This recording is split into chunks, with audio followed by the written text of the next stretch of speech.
going on, everybody? How y'all doing tonight? We are here. It is now, 2022, January 6th, 2022. The new year is upon us, and I've got this. And it's kind of cold. It's kind of cold. I don't know how it is for you guys, but like, everyone's kind of worried here in Baltimore because there's supposed to be big snow coming, big snow. I don't know how much big it is. I mean, we had snow not too long ago, and it wasn't so big for me. It was big for other people, but not for me. So how y'all doing tonight? What's going on? Where are all of you? What are you smoking? What are you drinking? Drop those in the comments below. And yeah. All right, ready? I think we're ready. All right, hey everyone, I'm Jay. We're back again here on the weekly OnoLive Coffee and Cigars live stream here Thursday night, 8 p.m. And we're back again doing more of this craziness. And Brian says he's doing well and COVID-free. Excellent. Glad to hear it. That's what we want to hear. Everybody's getting COVID, man. Everyone's getting Omicron is like sweeping across America. It's crazy. Oh, gonna have bourbon. Oh, closed tomorrow. Excellent. Congratulations. So there's going to be snow up there, I imagine, then, too, right? All right. So that's... Why am I all fuzzy? What is with this thing? There, it's better. You know, on my monitor here, I look really red. Do I look red to you guys? Maybe I should adjust.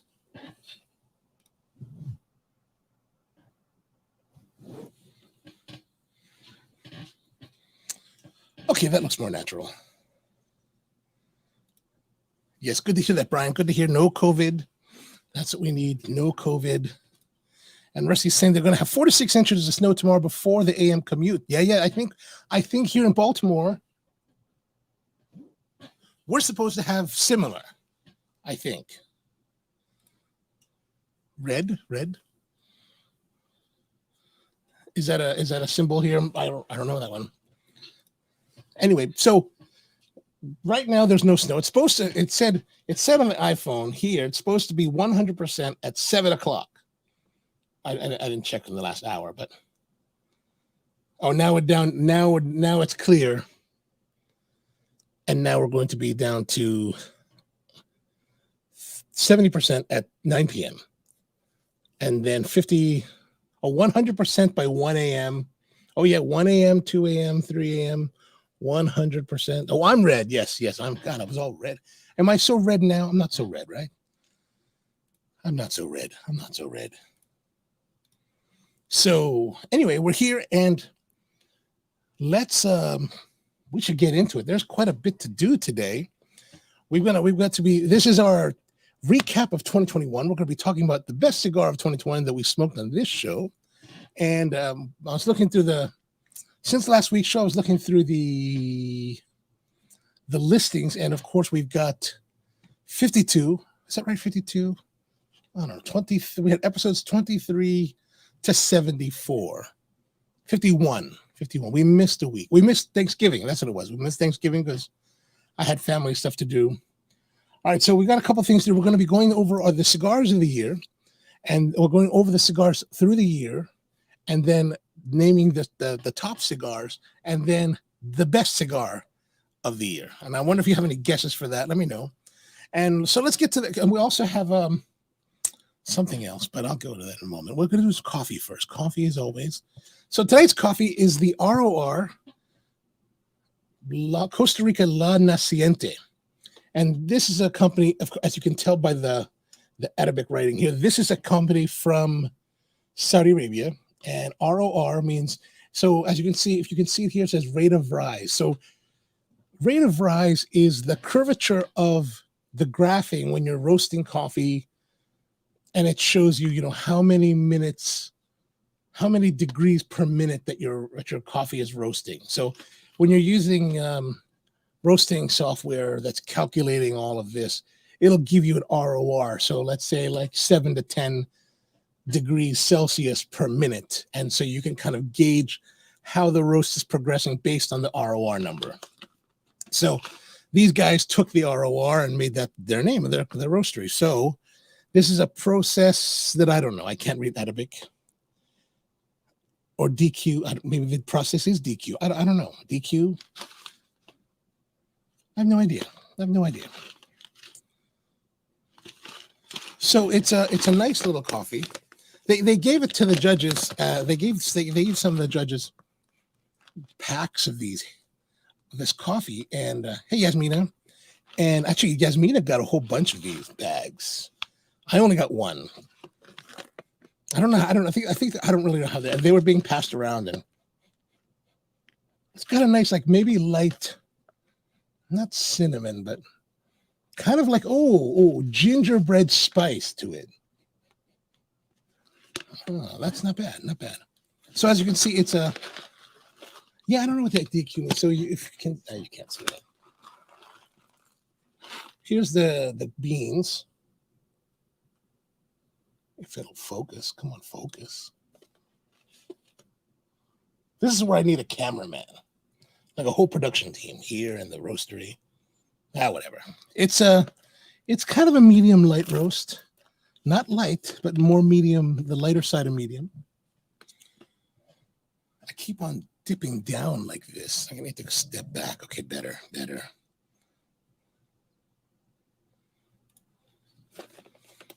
Oh, good. I don't remember the competitor, to be honest with you. And that's the kind of thing for me. Is like most of the time I tend not to remember the competitor and what happened to the competitor after I judged them. All right, so here we are. We're going to get our setup here. Today we're using the Bonavita brewer. So it's got the ribbing, it's got the valve. Full immersion with filtration, so we're using the Melita filter. It's going to fold it over, blah, blah, blah, blah, blah, blah, blah, blah, blah, blah, blah, like that, right? Like that. And I've done a kind of coarser grind to the coffee. Of course, as always, 24 grams. Oh, here you can see the... Do I have a light here? I do not. Where's my light here? There you go. You can kind of see the coloration. It's a little bit darker. Oh, there we go. That's more representative of the color of the coffee now. Okay. Put that in here.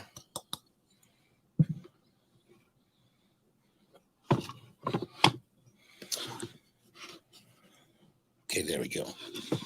Put the logo there so people can see Bonavita.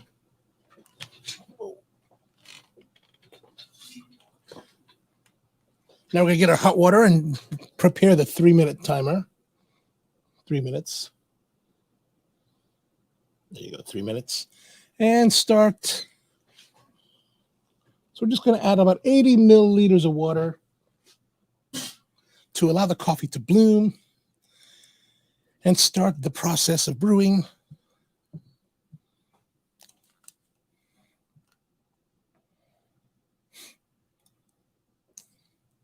And so here we are. We are waiting. So for about the first 30 seconds, oh, there we go. And then after 30 seconds, I like to pour the rest down.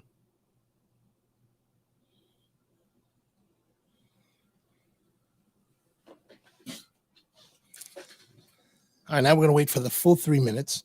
So we got 2 minutes, 15 seconds left. Oh, Tony's here. What's up, Tony? The snow day. Rusty gets a snow day. It's very exciting.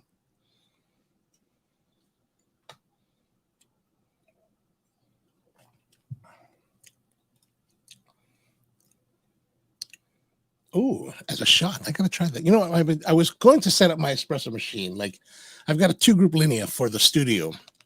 And I actually wired in the outlet for it. And then the other week before I left for Saudi Arabia, I turned on the power to energize it to like, and it kind of blew up. There's a short circuit inside the box that I need to go back in and fix. 1 more minute and a half to go. I've been drinking a little bit of wine this afternoon. I found a bottle of this Taberno Falangina del Sagno. It's a Italian white wine from Cantina del Taberno. And of course, it's Italian. I just don't remember where. Benevento, Cantina del Taberno ni Fogelmangiane. Fogliamanse del Cap de Benito. Benevento. So, not bad. Pretty good stuff. Lightly fruity.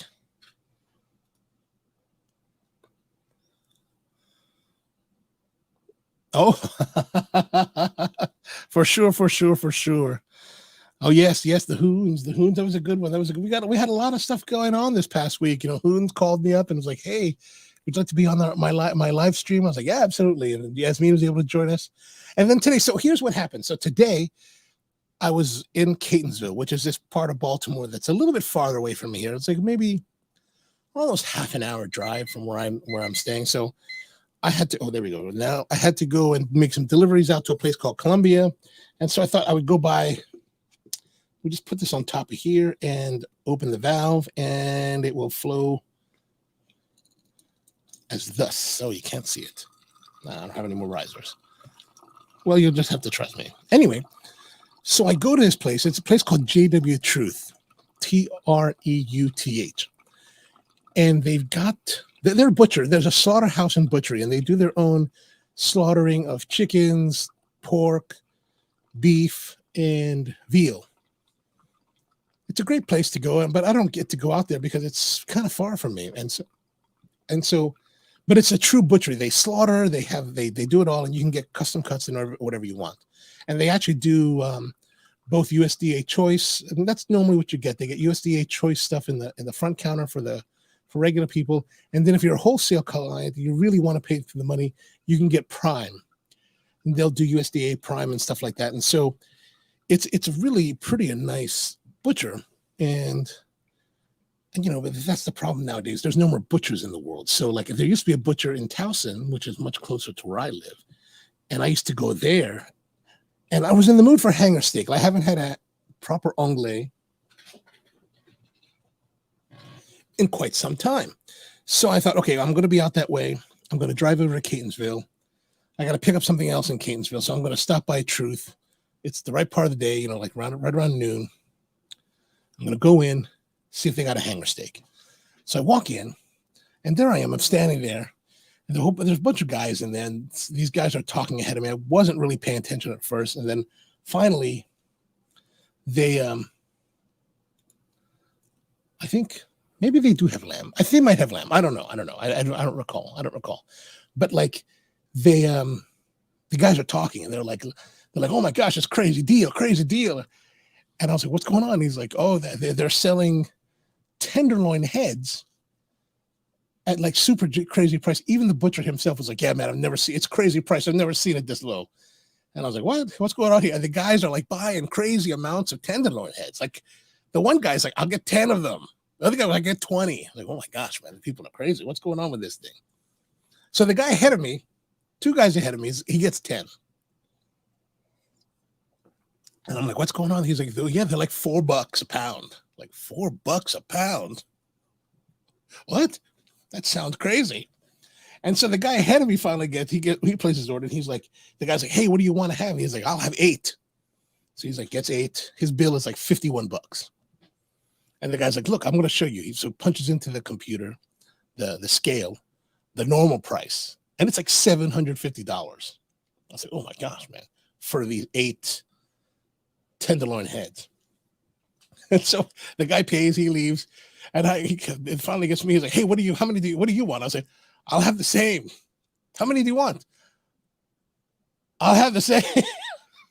I was like, oh, I don't know, but I was really thinking I should just get 5 or 4, right? Just that's enough, you know. But then I was like, oh my gosh, this is like crazy deals. I gotta get more. Plus, if the guy got 8, he's like at $50. I can get 8 and spend $50. That's all right. But I was a little bit hesitant because, you know, I still have to buy these onglet or the hanger sticks.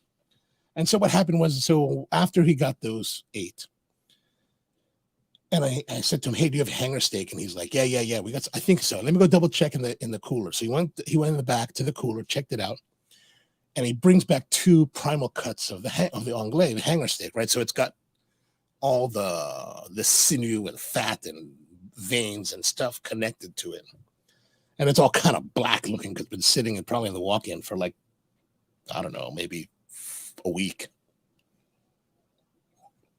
maybe 15 days.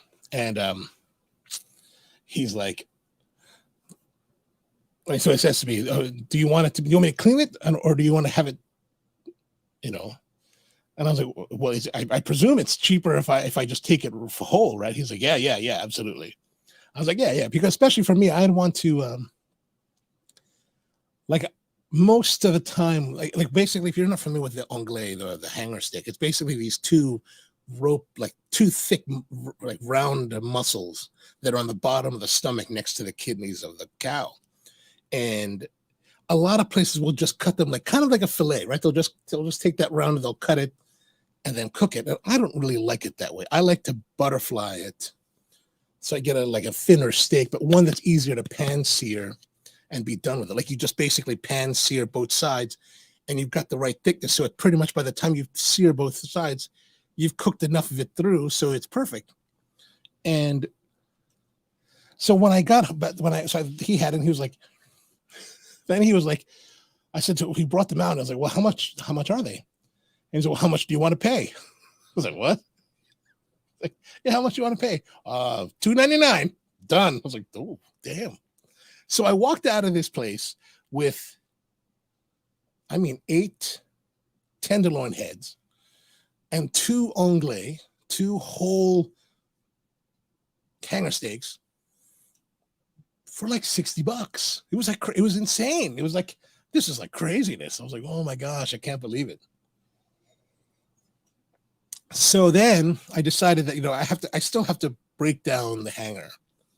And I thought, you know what, let me do a live stream on Instagram about it, just because it would be, be kind of fun and maybe something very different. And, I had nothing else to do. So I was like, all right, let's do that. So we did that. And so basically broke it all down, trimmed all the fat, trimmed all the sinew, trimmed all the skin, broke it down, filleted it, butterflied the steaks. And yeah, it's kind of fun. It's actually it's still on Instagram, on the IGTV side of it, on the onocoffee 4 channel. So if you want to check it out, you can check it out.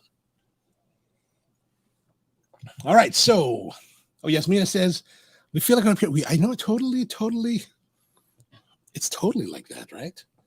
All right, let me put this aside. We need to get into the coffee because I'm just sitting here drinking Italian wine.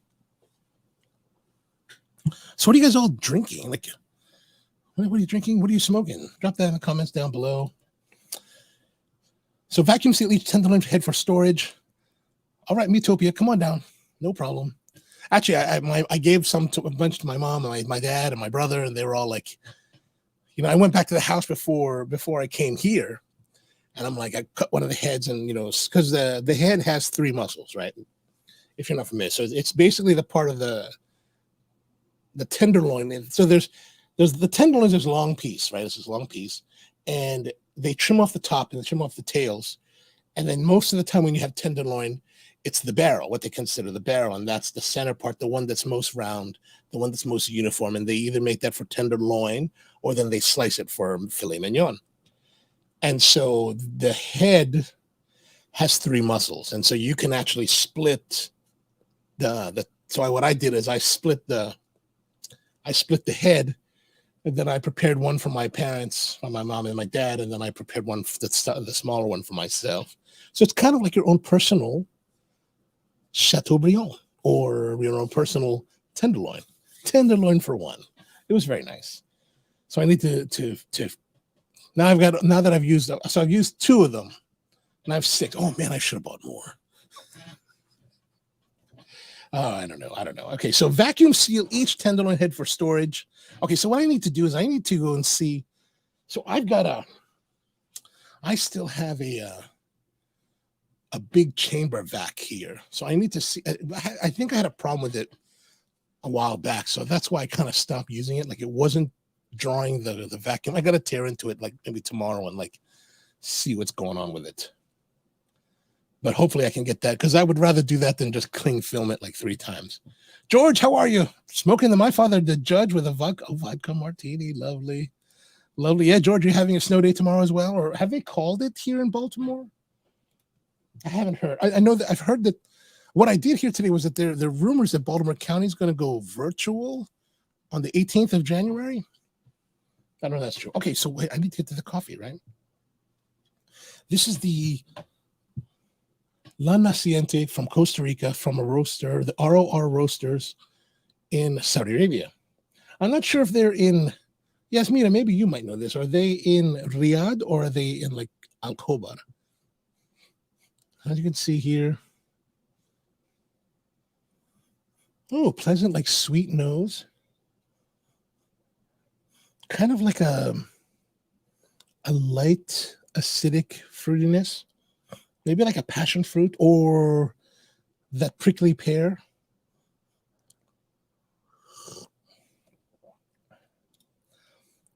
I know, but I hate to spend the money on that kind of thing.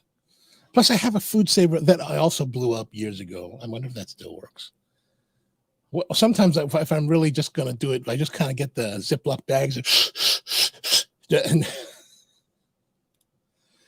and so George says, no snow day for PG. Oh, PG, that's right. Our full virtual though through next week. Oh, wow. Okay. Oh, it's nice and light. It's kind of a light kind of, not citrusy fruity, but it's a light, bright fruitiness that's not really, well, maybe like more cherry.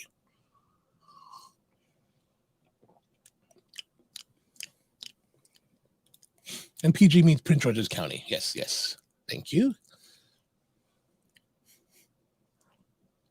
Actually, that's quite nice. All right, so let's move quickly because we're already burning time. So, before we get to the whole like cigar of the year thing, so for many weeks, months, maybe the past year, I've been essentially bitching about the way that we score cigars in the cigar industry, right?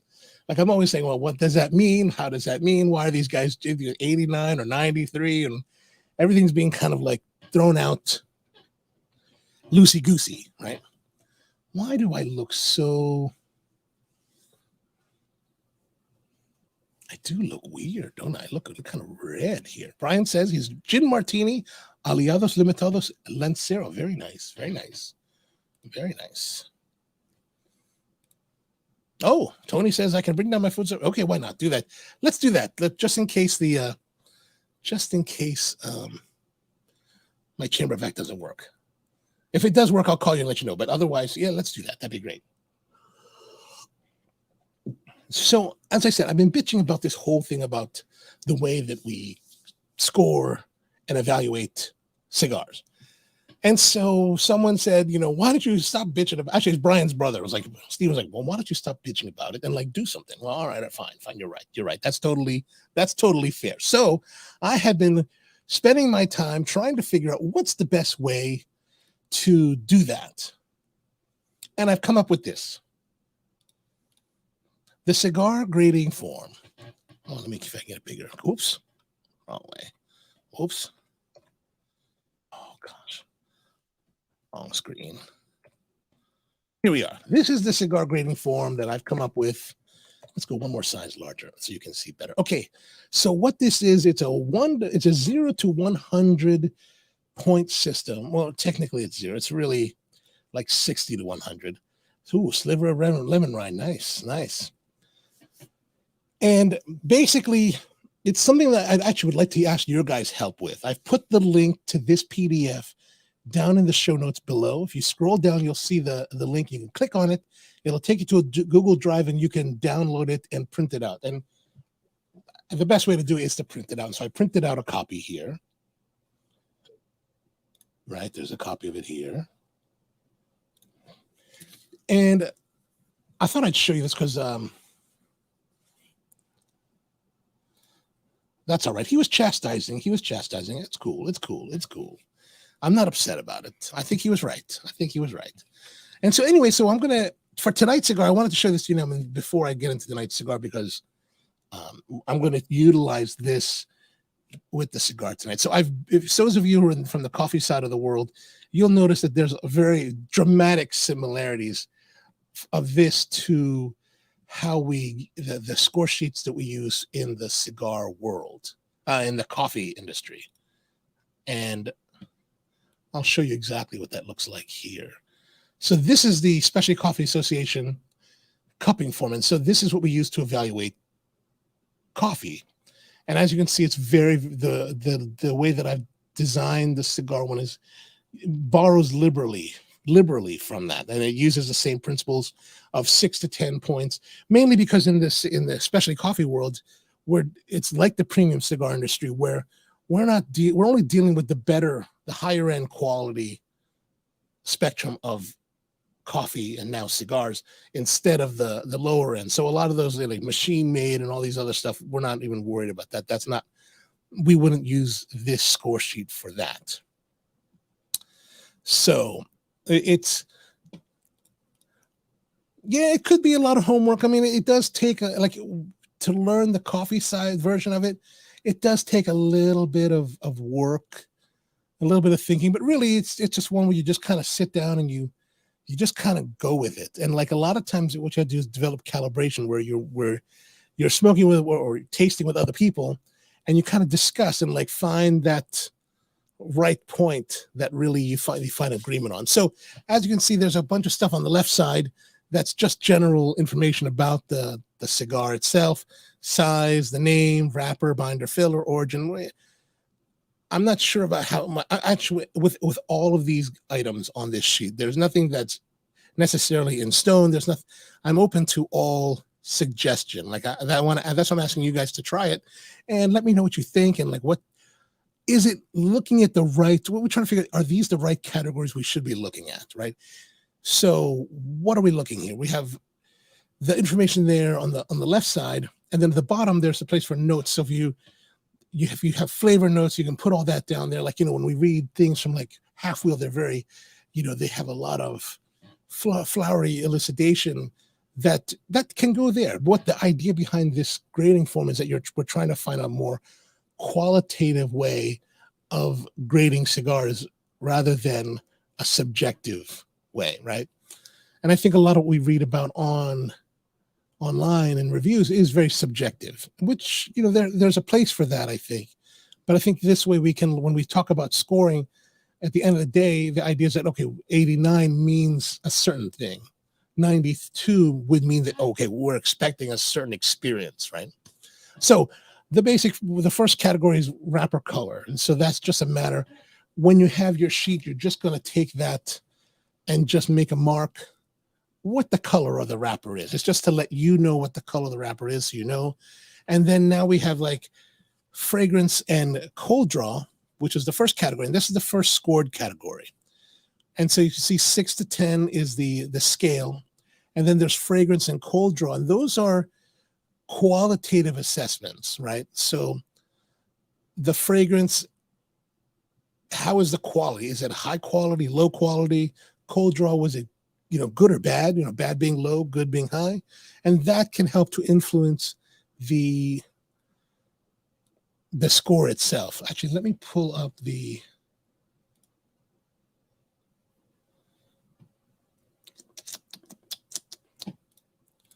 I do have the. So fragrance is the qualitative aromas from the pre-lit cigar combined with the flavor quality from the cold draw. Fragrance and cold draw vertical scales are for notating the quality of both, right? And so then from there, and that's of course a 6 to 10 score, and you can grade them in 0.25 increments. So 6.25, 6.5, 6.75, 7.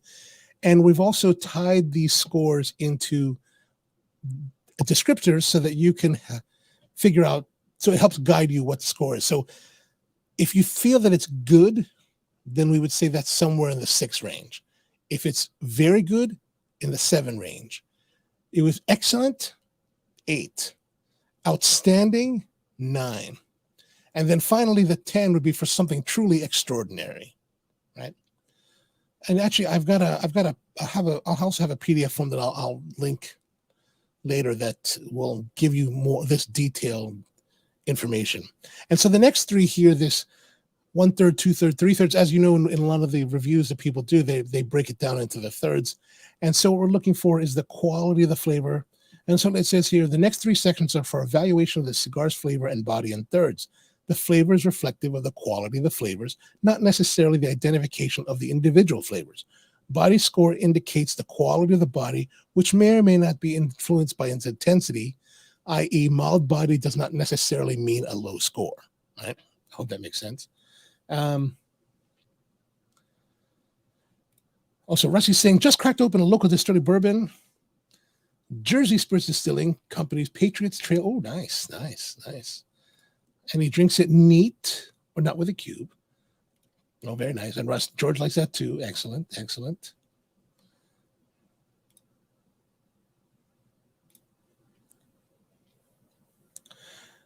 And Tony's smoking a Mil Diaz with a Mil Diaz Corona Gorda and a Diet Vanilla Cream Dr. Pepper. Nice.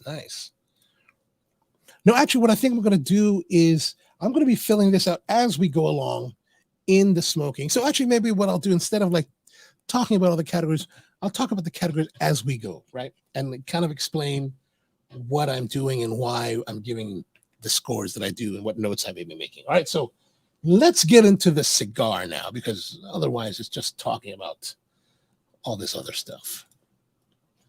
So our cigar this week comes from Tobacco Leaf, as always. Oh, it's not focusing again. This silly thing. There we go, much better. So as always, when you're down in Jessup, get yourself from Raoul's. And tonight's cigar is something that I picked up, and I didn't really know much about. I tend not to know too much about the cigars that I select for the show when I select them, and I tend not to look too much about them until I actually come to do the show the night of. And so I didn't realize that this cigar is actually from the Privada Cigar Club. Privada Cigar Club? Yeah. The ones that Rusty and I are with, the farm rolled subscriptions. But evidently they created this thing called the Limited Cigar Association. Come on. And they have this, and the Limited Cigar Association is supposed to be my goodness. Come on.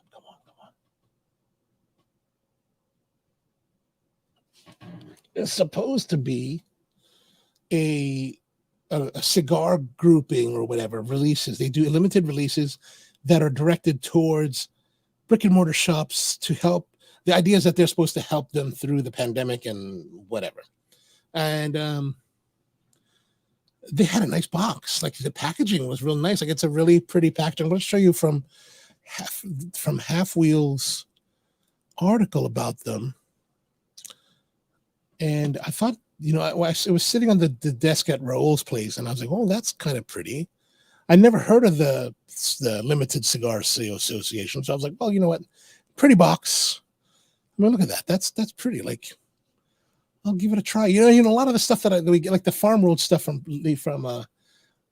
Privada, is typically, very simply packaged, right? It's the bands are actually they only started doing bands like in November, which they're not very pretty. But this is very pretty. Like look at this box. I mean, it's quite nice. Like look at that little gold here, gold banding with the tobacco leaves, right? A little coffin ship and some nice like verbiage here. What do they say here? They say,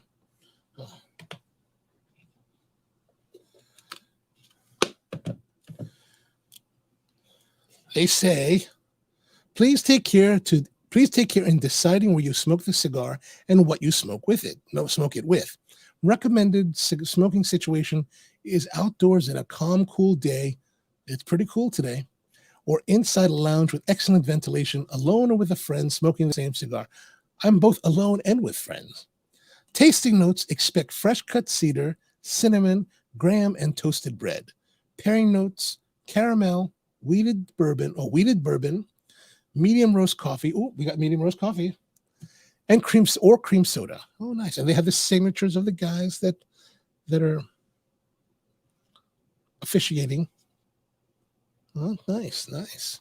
All right, let's get into it. So this is the 21 Reserva Vintage. Reserva Vintage meaning that it's, I don't know what it means, but basically the 21, I thought it might be 21 years age. No, it's actually 2021.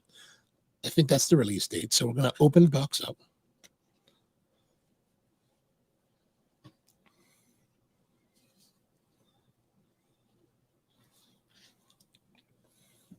Oh, so Brian's asking, would each 1/3 get a score? The answer is yes, yes. So, for example, let's go back to that.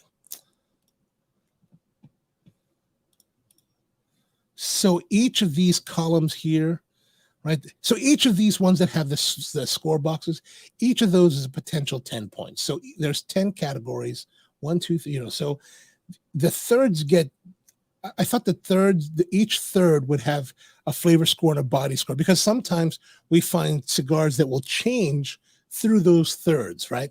So I thought perhaps that might be the best way to address it. Does the flavor, or I mean, maybe the body should be just one category overall. It could be different things. Just the question is, what really makes sense, what feels right as so if you print it out and try it, let me know what you're thinking, how you're using it. And if it makes sense, if it doesn't make sense, then we might as well change, right? But so each third has their own flavor and body category. And then the burn draw would be the overall burn and draw. And then consistency, how consistent was the smoke? Actually, I was thinking consistency could be if you're doing multiple cigars. I'm not sure if that's a good category or not right now. And then the overall score is one that it's the overall, 6 to 10 that's your kind of feeling for how that cigar is. Is it good? Is it very good? Is it excellent? Is it outstanding? Is it, extraordinary? But it should be informed by the other scores, right? Not really an average or a median of the scores, but just informed by, meaning that, like, if you're putting like sevens in a lot of the categories, sevens, eights, and then suddenly at the overall, you're like 9.5. Well, that doesn't quite make sense, right? So there should be some level of information reflected in your overall score, right?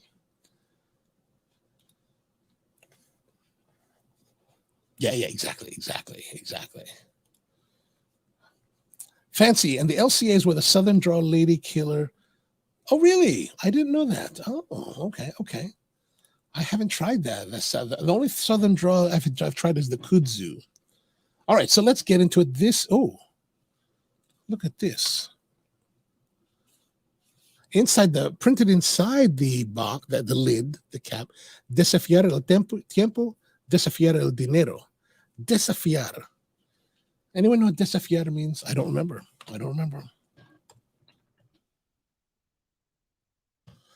Desafiar in English. Challenge. Challenge the time, challenge the money. Desafiar el tiempo, desafiar el dinero. Challenge the chicas. All right, so here we are. Oh, and the bottom is gold printings, Reserva Vintage 2021.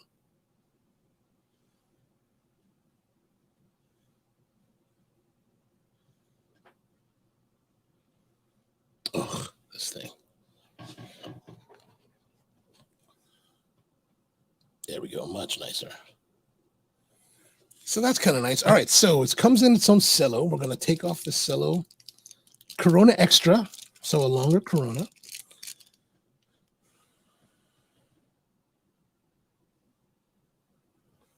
I think I really hate the way this works now.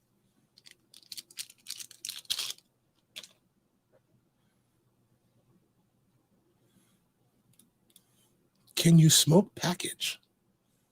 Oh, the packaging, yes, probably. I should.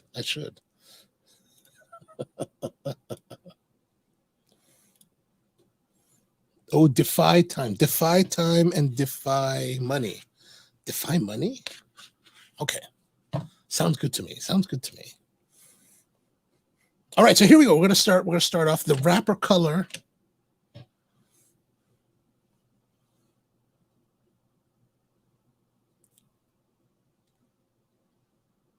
Ugh, this thing. The wrapper color is kind of this medium. So as you can see, I'm just gonna take the. I gotta fix that, I guess. I'm just marking it kind of in that position where that was reflective of the shade of.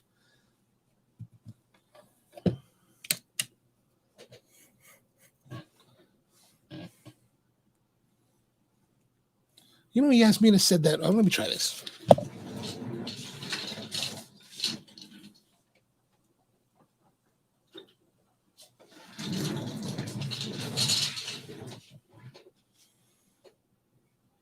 Oh no, it still likes to lock in back there.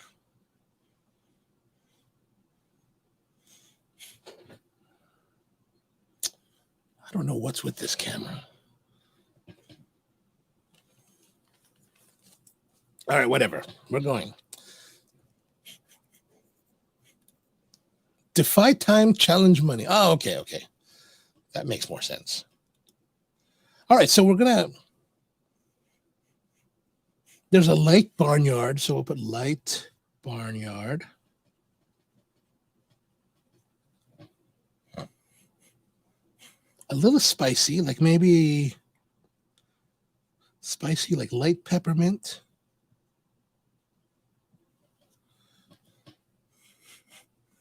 And like clove, cinnamon.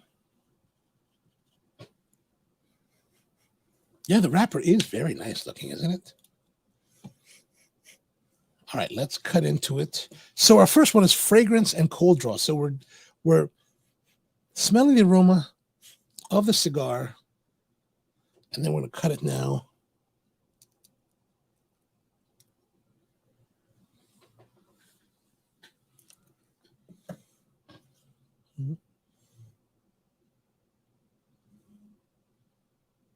A little bit off, but that's all right. We'll do a cold draw on it.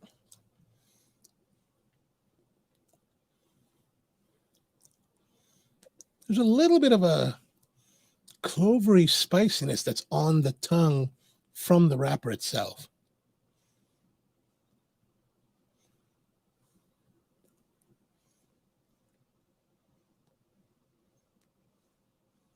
I'm still getting a little bit of that same thing from the cold draw, but I would say that I'm thinking that the intensity of the quality of the fragrance is just above medium, and I think the cold draw is probably less than medium.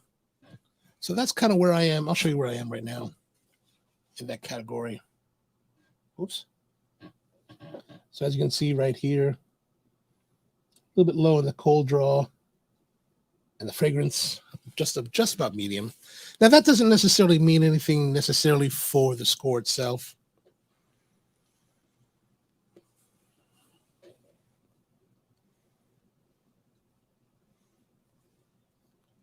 How would I describe that? It's good. So we're using our scoring scale. We have good, very good, excellent, outstanding, extraordinary. Good, very good. I said very good. I'm going to say very good. Very good would be 7, minimum 7. I would think 7.25. So how that plays out is I'm going to mark it here. All right, 7.25.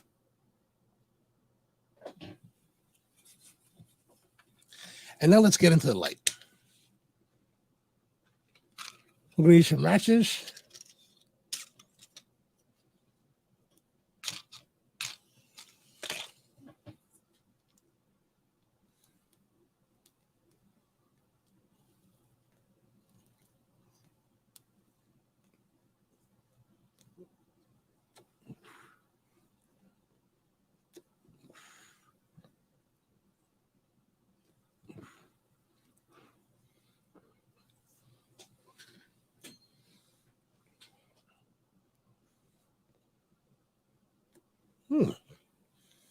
There's an initial burst of nice spiciness. There's nice complexity in the smoke. Oh, actually, that's quite interesting. So here's the thing. This cigar is $14. I don't know much about the Privada Cigar Club regular line, but this priced at $14 is more than half of what we pay monthly for the Farm World series. And the Farm World series are paying what? 4 cigars for $26 a month. And it's pretty nice. I mean, it ranges. Of course, some cigars you like, some cigars you're not really into, some you love. And so, the LCA, Privada Cigar Club, this is pretty expensive for them.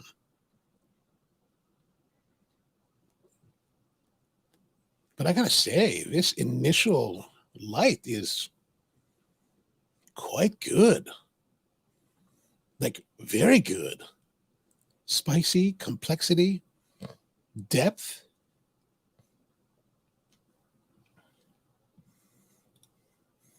I think it's really 68243.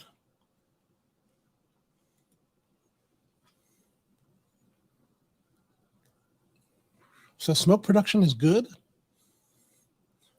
The draw is just right. So at the outset, the draw is excellent. Man, there's nice, really good complexity. I'm very, very surprised. I'm very interested.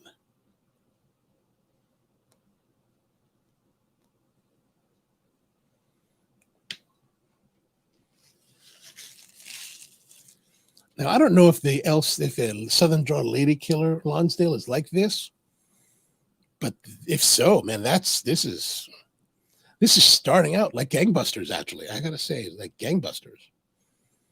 So the band is really kind of pretty too. I mean, I don't know if it'll focus. Let's see if focus. Come on, baby.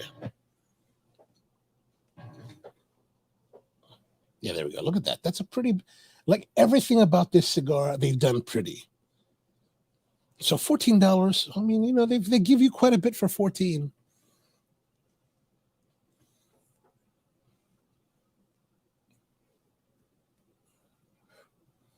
Like there's an experience for the money, right? Not just some cigar that had some band on it that's wrapped in cello that you got out of a box. And but this, they really provided more, and I wonder if that's something that their whole model is typically like, I think it seems to be like, a lot more affordable. So I guess when you spend $14 with these guys, they're giving you something that, other companies would be charging $22, $25. Tony says the Viva La Vida Lancero, which is a luxury cigar club exclusive, is $18. Is the luxury cigar club, is that separate than these guys? It was $12-ish and delicious. Oh, fantastic. Fantastic. Like this one is starting off like very surprising. Now there's a split here.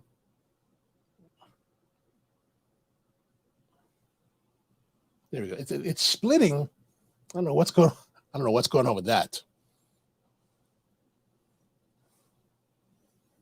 But that, so that means it's going to fall. So that's going to be kind of a pain in the butt. So, in the burn and draw category, which is one of the later ones, that one really is the idea behind the burn and draw. Now, let me read about that. Vertical scales for the burn and draw. Let me pull up here for you so you can see it. The vertical scales for the burn and draw are to indicate the quality of each category from low to high. Low in the burn category would indicate problems with the evenness of the burn, tunneling, canoeing, as well as quality of the ash and overall temperature of the smoke. Low in the draw category would indicate problems with airflow, too tight or too loose, or poor smoke production. So right now the draw, it would be very high. The quality of the draw is very high, while the burn, I mean, the ash could be pulling it down a little bit. And also there's I'm actually thinking there could be a problem about the burn that could be based more on my personal habit with this cigar. Like I said, it's starting out very, very strong, and I'm really kind of enjoying the flavor. So the danger there is that I tend to maybe puff harder, which increases the heat, right? It doesn't give that moment for it to cool down between puffs.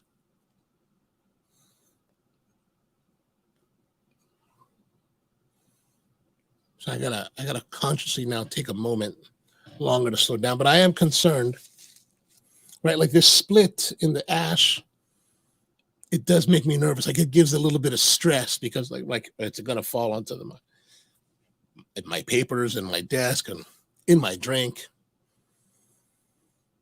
But ooh, man.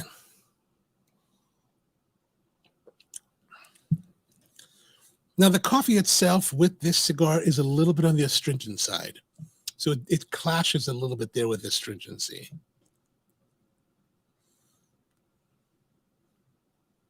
So this might not be the ideal coffee for this. Yeah. So I mean, to me, the way that this is burning means that I want to tap it, so I don't have to like worry about it. So that kind of detracts from the experience with the cigar.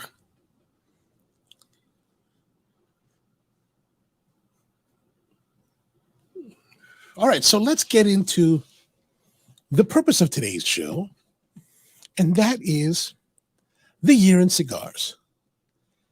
So as you can see the list, I'm gonna put up here the list from the live stream, from the show notes. I put them all down in the show notes so that all of you could have a look and see just what we went through this past year. Oh, so Tony says Luxury Cigar Club is another one like the LCA that has a lot of special editions made just for them. Oh, okay.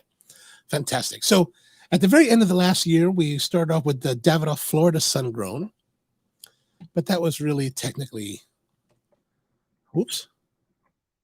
Ooh, there we go. So we really don't count that. Then the Drew Estate Cigar Dojo Undercrown Dogma. Here's what I'm doing. So what am I doing for this cigar, best cigar of 21? I think in 2022, it'll be different because my intention now with this score sheet is that every week we'll create a score for the cigar. So we'll have a more qualitative ranking of the cigars. Because right now it's really based on what I remember, right? Like, what do I remember? What cigars stand out? Which cigars do I remember really giving me something that was like awesome? The Davidoff Florida Sun Grown was pretty darn good because that was but I guess we don't count that because that was 2020. But that one I remember I first got it in 2019 when I was down in Florida in Orlando at Corona Cigar, and I had one there and it was really, really nice. All right, but let's go into the first of the year. Drew Estate Cigar Dojo Undercrown Dogma. And then we went to the Illusione HL Candela. Nice long, Lancero. The Crown Heads 4 Kicks Capa Especial Sublime. Nice cigar. The Drew Estate Liga Privada number 9 Oscuro Tubo Toro, which was an interesting cigar that I really don't recall. Like it's that night, that was the hot tub edition where we were out in Deep Creek at this house that we rented, and it was sub-zero temp, like it was bitterly cold. Even this 100+ degree, 140 degree hot tub was not hot enough. Like it was dissipating heat and it was cooling down and my hair was freezing and it was just, that was just miserable. Like I think I only lasted like half an hour. So I have no idea. That's a shame. That cigar did not get a good, and then I dropped it in the hot tub. So that poor thing did not get a good shakedown. The week after, we did the Foundation Tabernacle Havana Seed, Connecticut number 142 Lancero. And then after that, getting into the middle of February, we had Mike Rosales on the show and doing the RoMa Craft Whiskey Rebellion 1794 Tarred and Feathered. That's always a nice one. You know me, I'm always a big fan of RoMa Craft, with the Revenge always being the number one for me. Foundation Cigar Charter Oak Habano Torpedo. Nice. Plasencia Almafuerte Sixto. What I remember the most about this Almafuerte was the shape. It has that really interesting press. I think the flavor was nice. The flavor of the Almafuertes are always quite nice. Dumbarton Trust Muestra de Saca Exclusivo. Here's the thing. Like, I know a lot of people love Dumbarton Trust stuff. I'm still trying to find a place where it really grooves with me. Like, the interest, the kind of, the reality of it is, as I'm reading these names and these cigar names, not too much is really coming to my mind, like, of that experience. Like, it doesn't, the Almaforte, that was pretty good, but most of them don't really stand out in memory now. I mean, and you kind of wonder, like, oh, is it maybe just because so long ago? But like the Florida Sungrown is 2019. Now we're almost 3 years away from it, and that's still like, well, that was still a hell of a good cigar. So the PCA 2020 exclusive. Then we did the CAO Arcana Mortal Coil Toro. That was an interesting, I think the conception is a very interesting cigar. The Punch Kung Pao Toro, for the price, that was a really kind of fun cigar. The RoMa Craft 2018. Oh, yeah, that was on my birthday. That was my birthday, the show. Smoked that one because that one was just a monster. When it came out in 2018, just a monster cigar. Like, just power, and punching you in the face with like no relenting. You were just, I remember I was sitting at Bud's house smoking in his smoking room, this cigar, when it first came out. I first got it. And I was literally bending over. So I would take the cigar, I would exhale, and then crouch down because I'm trying to avoid the smoke because there's so much strength. Like, strength and body were just like mashing on your face. So last year, it was 3 years later. The nice thing about those 3 years, it had mellowed that pain character. Like, it was like inflicting pain on you originally. Now it's much more mellow, a lot more enjoyable. Junk Chicken Original Gordo. I remember we spoke with we had the brand owner on our show for that one. Tres Lindas Cubanas La Mulata. So this started the series where the Amplify Black Lives, that kind of thing. We're focusing on African American owned brands of cigars. The Black Star line, War Witch Robusto. I think that was a nice one. Emperor's Cut Natural Pleasure Grand Robusto.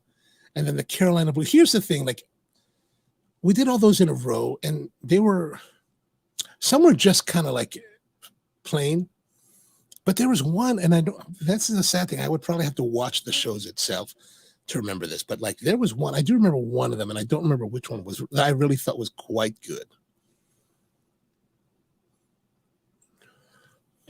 Then we had the Aganorsa Leaf Rare Leaf Reserve with Mike King, came on the show. That was nice to have Mike. That was a nice cigar. The Esteban Carreras Mr. Brownstone. I think I remember liking that one, and I didn't really want to like it because I realized that Mr. Brownstone was a reference to like cocaine culture, and I was like, well, you know what? I don't really want to associate with that. And I remember saying that had I known that Mr. Brownstone was a reference to cocaine culture or a drug culture, I would not have reviewed it. Then we had the RoMa Craft Aquitaine Venus in honor of the Weasel Fest that was happening that weekend. That's always a nice cigar. Then the week after that, in the beginning of June, we had George Brightman and Cirillo came onto the show, and George brought a Night of Crowned Heads where we smoked. I think we did the Mil Diaz, which is always a really, really enjoyable cigar, as well as a few other crowned heads. I think he brought a Four Kicks as well. I don't recall everything because every time George comes on the show with cigars, it's always kind of a blur because there's always so many cigars to go through. After that, we did the Warhawk by Henry Clay, and then the Zeno Nicaragua Toro. I don't know why it says Toe. Superfly by Oscar Valladares. Joya de Nicaragua Silver Toro. The Lunatic Torch. And then Serla came on and we did the La Palina KB2 El Diario, which is the newspaper. All right, here's where we get interesting. The week after that, on the 52nd show, George had given me the Sanpere, or had encouraged me to try the Sanpere Torpedo, and that was an interesting story because like we were at Raoul's at Tobacco Leaf, and I met the guy from Sanpere, really interesting dude, nice guy, and he's like, we're trying to make, the intent is to make the very best cigar in the world. Okay, cool. The one thing that I'm still kind of wondering, like, okay, and I even asked him this, and I forgot his answer, to be honest with you. But the Sanpere has 3 lines, a red, a purple, and a blue, I think it is. And I asked him, so if you're trying to make the ultimate cigar, isn't the ultimate just one? Why 3 lines? And I don't remember what he said, but I think it's a little bit of an interesting question. But the Sanpere Torpedo, this one's the red one. And it was the 1 year anniversary. Oh, the 1 year anniversary of the show. That was the show that marked 1 year of doing the live stream. And that was really a nice cigar. The red is really, really good. That's one that I remember being really, really good. After that, we did the RoMa Craft Intemperance BA 23 War from Weasel Fest 2021. You know, I was supposed to go to Weasel Fest in May, and then the coronavirus was just kind of heavy, so I stayed home. I didn't really want to go out. And Skip and was really nice enough to send me a box of the cigars to try, and so that was really great. So I had actually smoked them all, at least one of each, earlier on, because this was now at the end of July. He had sent it to me like at the end of, right after Weasel Fest, and so I had it by at least the beginning of June. And I smoked all the sizes, and I left the War because the War is the intemperance version.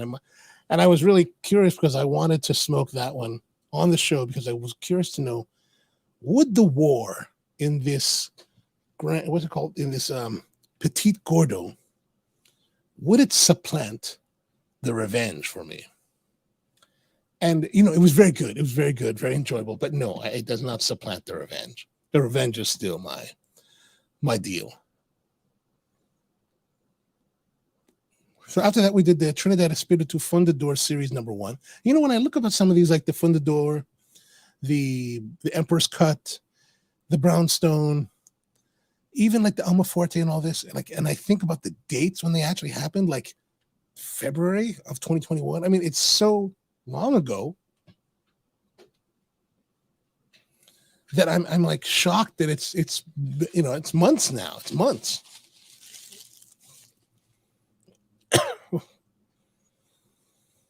All right, so where were we? Espinosa Warzone, Short Churchill. I think I like that one. The Fruit Leather LCA Robusto was, LCA. There's the same thing. Now, why I can't remember that, I don't know. I think that was okay. Villa Castagli, I think I like that one. The Lampere 1675 edition Azul Toro.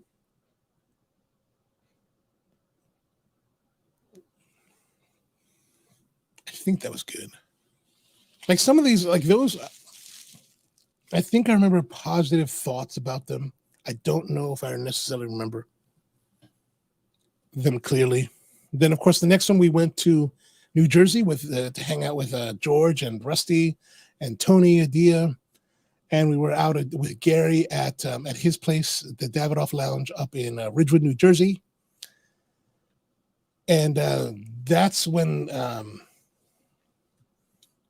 George gave us the pre-release version of the Tabacalera Palma Imperial Jade Toro.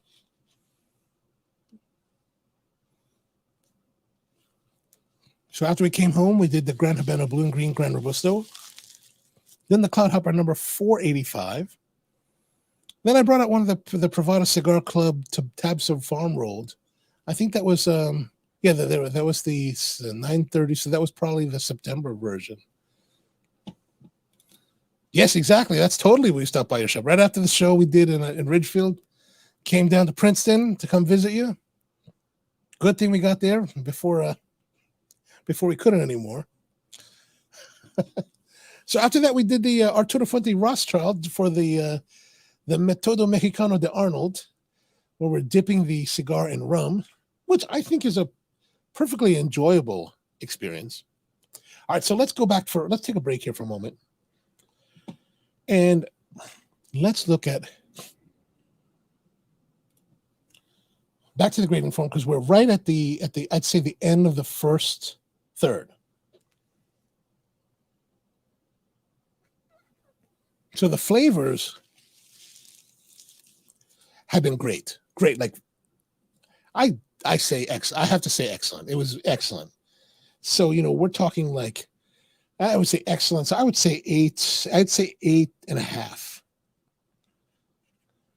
I mean, really just killing it. Now the body is, I would say this is a more of a medium bodied cigar, but the body meets the, I think the body meets the flavor as far as quality. So I'm going to say also 8.5. So here's what I got for the first third.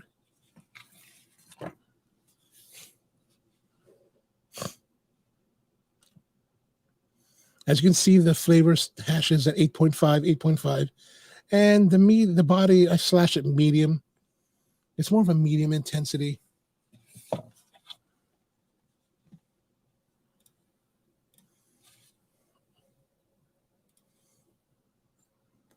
But he says your chart doesn't have the spot to add points for advertising dollar spends.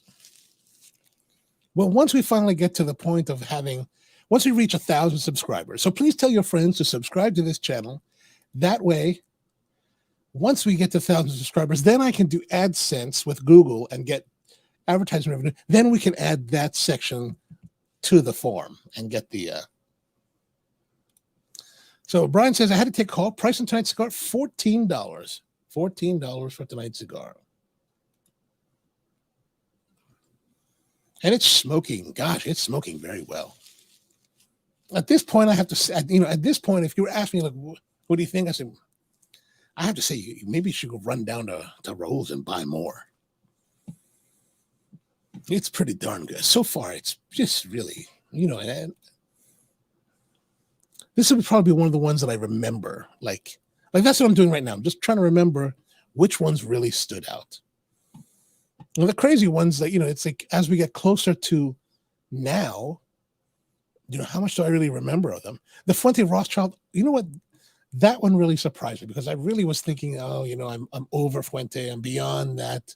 Like, they're kind of old school, and they're kind of like, they're probably not releasing anything really that exciting for like cigar smokers I'm doing for. But man, that Rothschild was solid, super solid. Then we went to the Gurkha Cellar Reserve 15-year hedonism Toro, because Brian had this whole thing where he's insisting that somewhere along the way he came across a 12-year-old that was really great. I believe you, Brian. Don't worry. I'm not putting you down. I believe you. So when the guys were in Detroit and found this cigar, I thought maybe this is the Tubo that he was talking about. So I asked the guys to bring one back, and unfortunately, the Gurkha managed to live up to expectation, which sadly is never very high. Then the week after that, we're in October now, for the 65th show. We did the Angelina's R. Gordo. I think that was pretty good. Like, I think it was, I don't remember. Warp Chinchilla Robusta, that was nice. Fiat Lux Genius, don't recall. MXS Adrian Gonzalez, don't recall now. JC Newman Yagua, I think I like the Yagua. I remember it had that really unique shape that I thought was really cool. The Rojas Blue Bonnets Robusto. Here's the one that I did the recording of, and I don't recall anymore.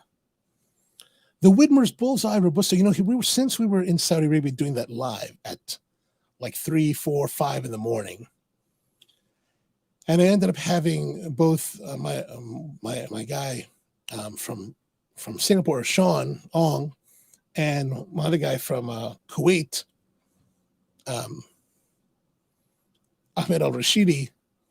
We spent most of the time talking about other things than the cigar itself. So the Widmer's was one that I had really looked forward to trying, because it's a good price point. It's from Barry Widmer up at Widmer's Tobacco in Delaware County, just south of Philadelphia. Really cool shop, really nice people down there. And I really was impressed with his selection of cigars, as well as you know, the as well as the way that he has everything. And so I really wanted to try some of his cigars. So I got his double bullseye robusto, and they call double bullseye because him and his friends are really big enthusiasts of darts, and so all of his cigars are named after dart related things. And the double bullseye robusto, it's an inexpensive cigar, $6 or $7, and it's a pretty mild, decent smoke. I still have like 2 left. They're not like total, like, they're just kind of, if you need a cigar to fill in the time, that's kind of what it is.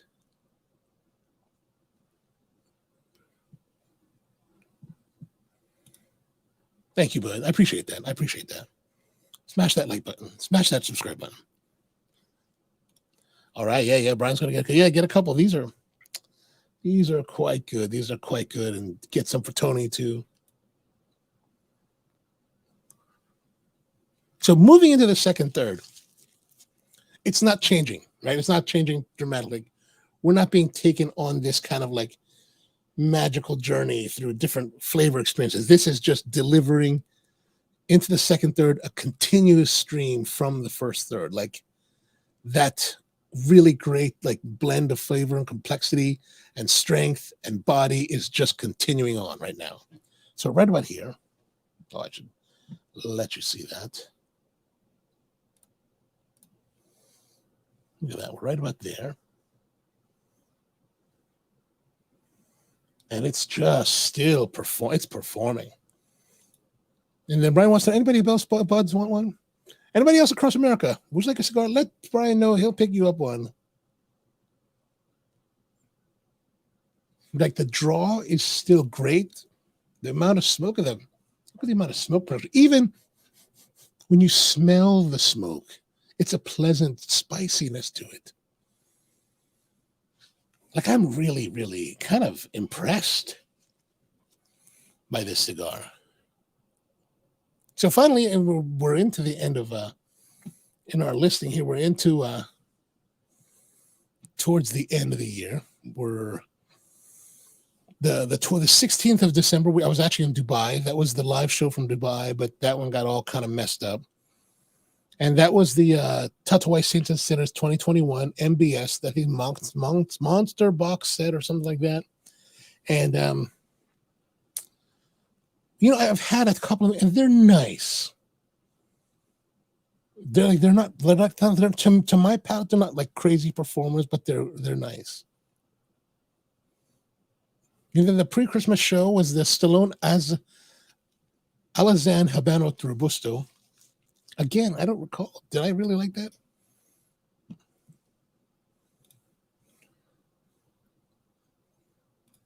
But here's the thing, Brian. So Brian likes change at that. I agree with you. I totally with you. But this one, it's not like some of those cigars that we had on the show where it's going like here, the last one of the year, the Dunbarton Trust Stillwell Star Navy. Like it was the same thing the whole way.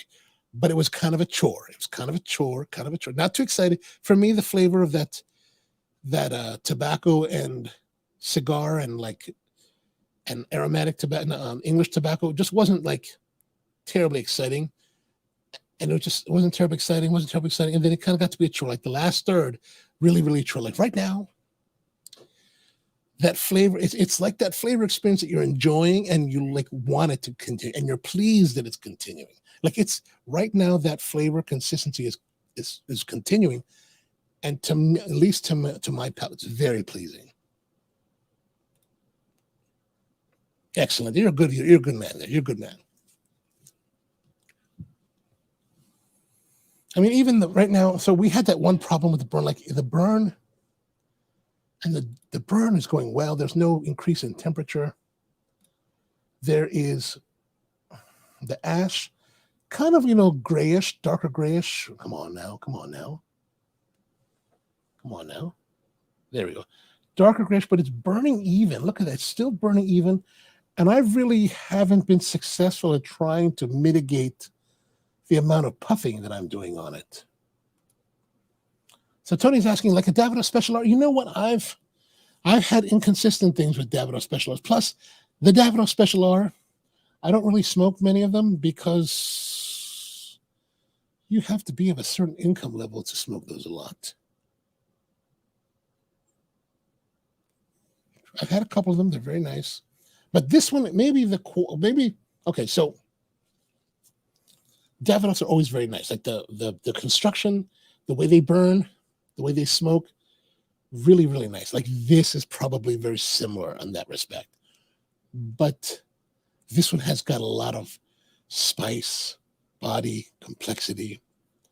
Like I think if I remember recall like I don't smoke a lot of Dav, so it's hard for me to recall everything, but like most Davidoffs don't tend to be very heavy. They don't tend to be very, a lot of like body, right? This one has more of that, I think, than a Davidoff. But it's very, very enjoyable.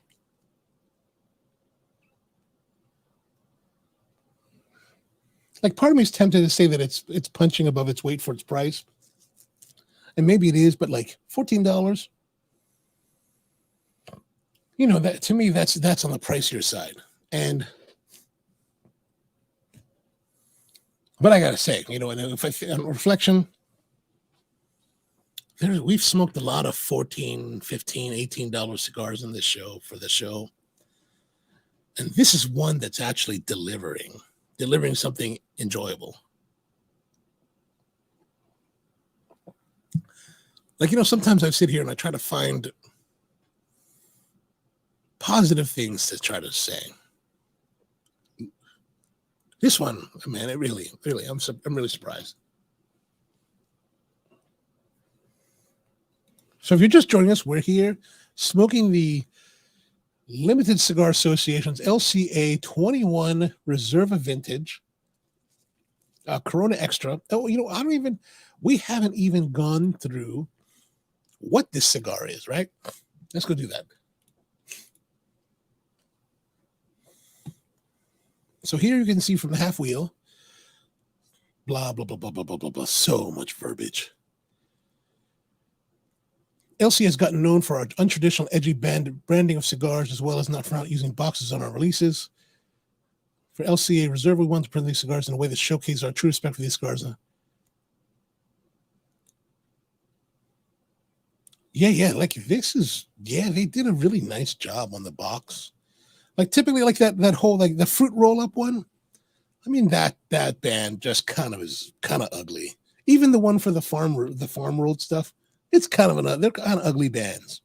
Like actually with that farm roll, I thought it'd be better without the band. Like it looks nicer without the band. So, that I guess that's part of why I wasn't really connecting those cigars with these, because the packaging is so much nicer. But it's also, so far the experience is so much nicer. So I'm really, really, really surprised. All right, so this LCA Reserva Vintage 2021 is a Honduran Corojo Puro offered in a 6x44 Lonsdale Vitola, with all the tobacco coming from the 28 crop of the Iroa family's farms in Honduras. Made at CLE's factory in Dunlea, $14 and $350 per box. You know what? That's nice to see. Actually, I'm really, that's interesting to me as a coffee person, coffee buyer, coffee whatever, that does a lot of work with farms in, I'd say Central America, but really working a lot with single origin coffees. I've always wanted to see more of a single origin type of cigar, like one that's produced from, just like they're talking here with Iroa, that it's coming from their farms. Maybe not from one farm. Maybe they have a few farms, but it's all come from one farm. And I think that's kind of interesting. And it's performing so well.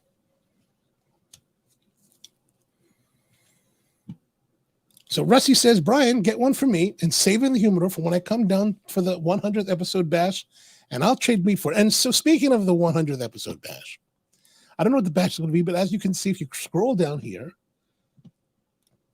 oops, I have calculated out the 100th episode of the OnoLive Coffee and Cigars live stream will happen on June 30th. So we need to start figuring out what we're going to do for June 30th.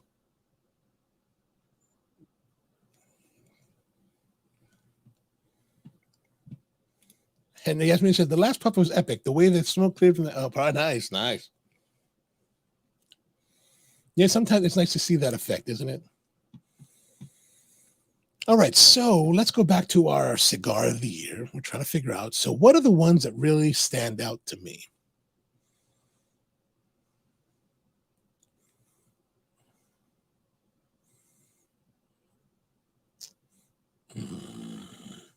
I think the Crown Heads 4 Kicks Capa Especial was very good.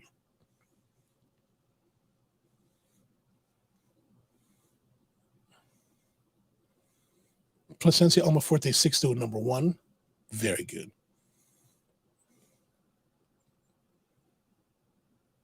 The Aganorsa Leaf, Rare Leaf Reserve.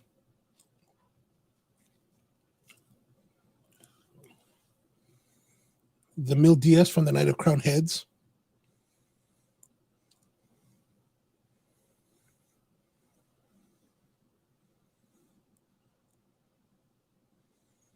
What else? Sunpray Torpedo. The Sunpray is very solid. Even the War, that's very solid too.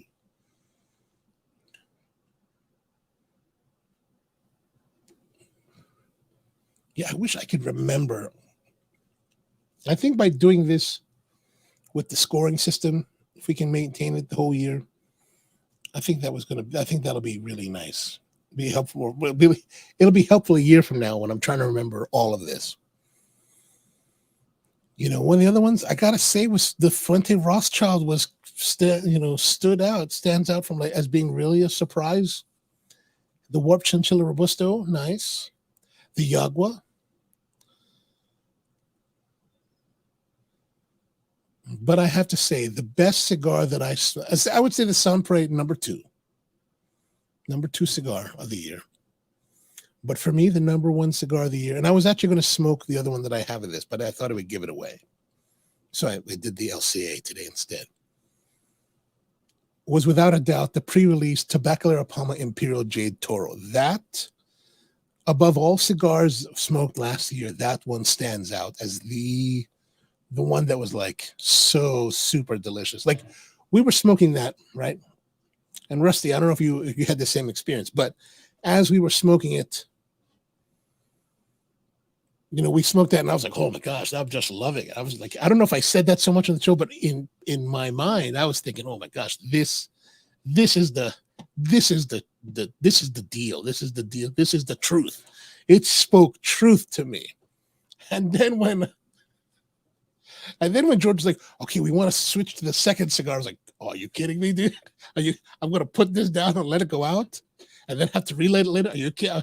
I was really kind of against it, but, you know, I'm going with the flow for the show. But I was like, so after we finished the show, I did relight it and smoked it. And then I had another one. I smoked that. Oh, man. Yeah, that was fantastic. Yeah, it was. That cigar, hands down, of all the cigars I smoked, both on and off a show, that's the best one. That was the best one. The Sunpray, definitely, the Sunpray purple and the red, very close second, thirds. But that Tabacalera Palma, man, I hope that comes to America. Or George, I hope you'll bring some more, because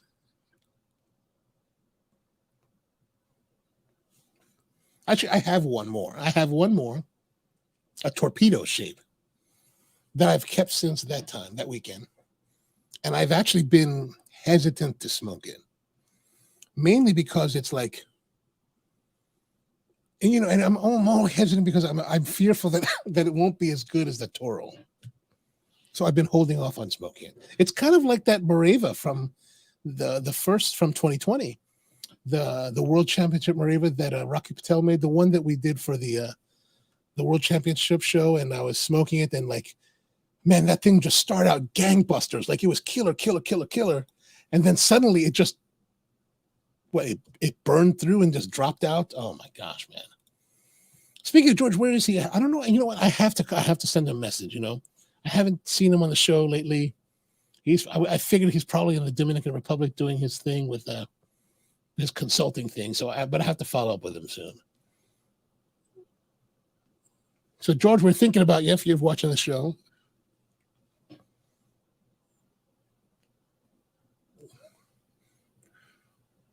It's like this cigar, like that Moreva. So like I said, I've got another Moreva still in the humidor. I haven't smoked it, mainly because, partially because I wanted to find a time when I was just going to smoke that and focus on it, because I was so stunned at how good it was. And the stunning was I think, mainly driven because it's a Rocky Patel, and Rocky Patel I find not to be to my palate. So to find one that's really good, I was really, really shocked. Really, really shocked. So I would like to, I need to find a time to smoke that as well. All right. So now I would say this is definitely, like, this smoke is like, it's choking me, right? But it's not, like, sometimes the smoke is very, like, unpleasant, right? To be re-inhaled, but you know what? It's kind of nice, like, kind of like how I like the oud. Like in Saudi Arabia and the Middle East, they like to burn this oud for perfumery. Like, it's all this burning wood. It has a very particular aroma. Now, this doesn't have that aroma, but it has that kind of pleasantness to it, to me. No, that's George. That's George Shem, and he teaches in PG County. Rusty's talking about George Brightman, who lives in Virginia. At least that's my presumption. So let's go and do the scoring for this. And I have to say, it's consistent. It's consistent for the first third throughout the second. So really, that just means I'm just going to carry over the two scores.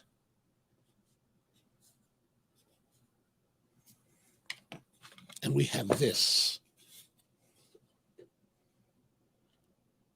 So 8.5. It hasn't increased in quality, I don't think, but it's holding. It's holding.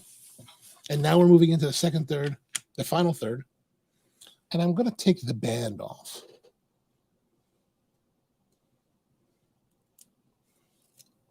Thank you for not being like a RoMa Craft that you have to, like, slide over the cherry and burn your fingers.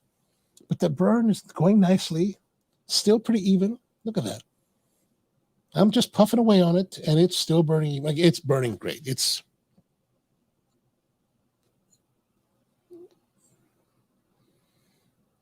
I mean, this is the first cigar. This is the first cigar of 2022. This is a bad cigar to start the year with, because now, well, everything has to live up to this.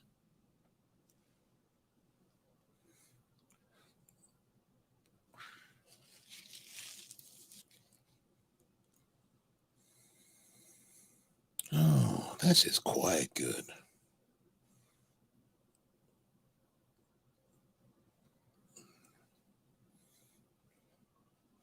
Well, I do thank you for all tuning in every week. Here again, beginning of the year. So what do you guys got planned for the year? Anything going on? What are you thinking about?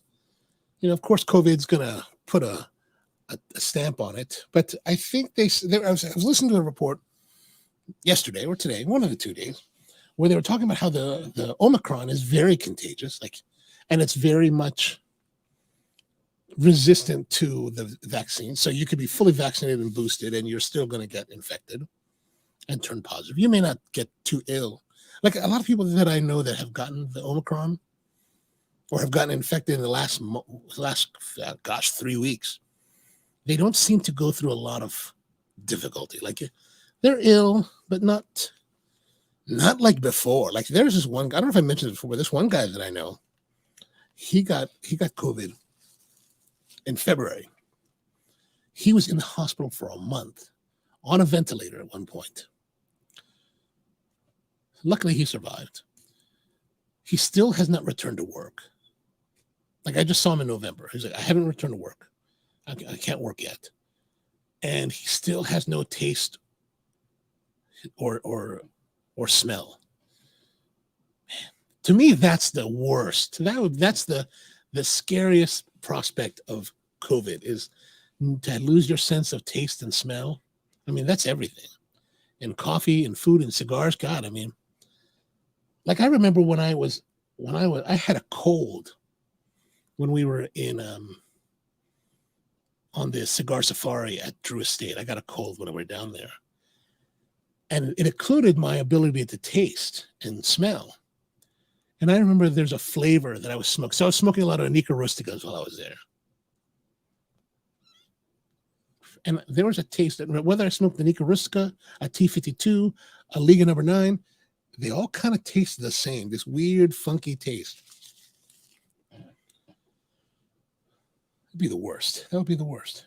Yasmin agrees. Yeah, that'd be it totally is. It totally is. Like years ago when Grant Achatz, the chef at Alinea in Chicago, he got throat cancer, tongue cancer. And man, he was like scared, like he couldn't taste for like 2 years. My old girlfriend went to work for him for a while. Was one of his exec chefs, but man, I couldn't. That would be the worst. So Brian says, new skateboard. If it doesn't break or break me, I'm looking for. Oh, nice. Yeah, that's good for the. So you got the new high tech one, right?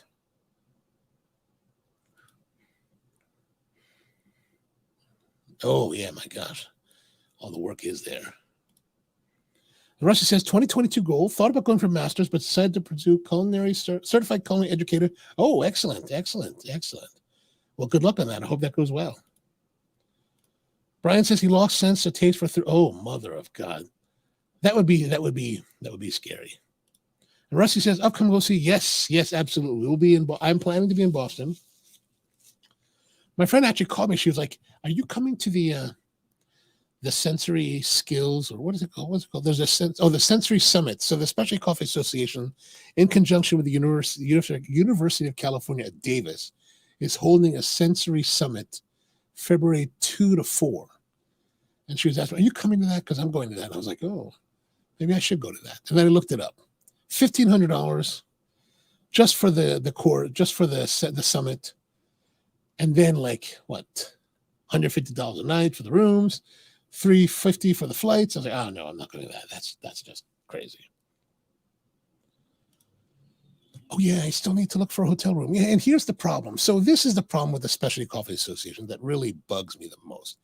They always go to expensive cities at always expensive time of the year, and this time in Boston is no exception. Like the last time we went, it was during the Boston Marathon. And why do we go during the Boston Marathon? It's because no organization in their right mind wants to go to Boston during the Boston Marathon.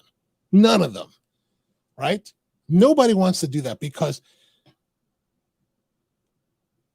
hotel rooms are astronomical, like ridiculously. Let me look. I'll show you. This is just some stupid ass. Like it just makes me so irritated. Let's see.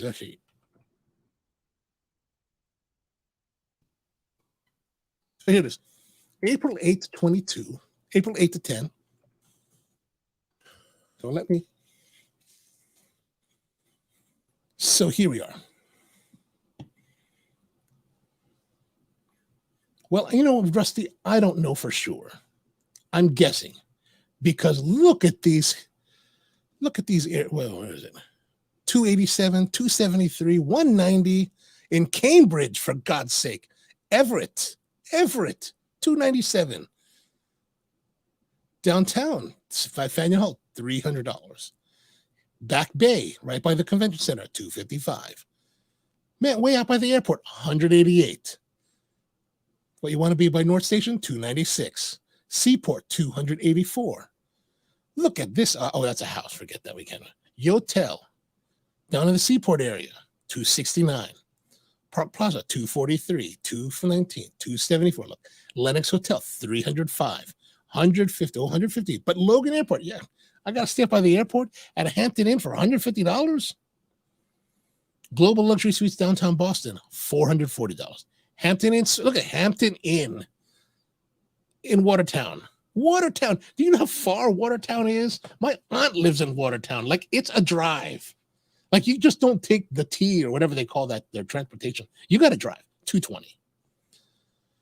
Copley House, 238, 243, 289, back bay, 345.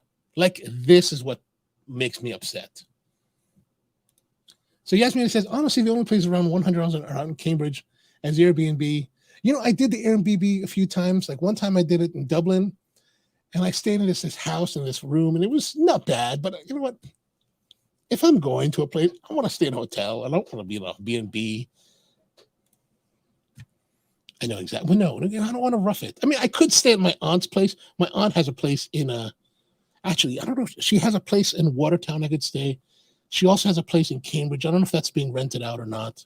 I might be able to stay there. But you know what?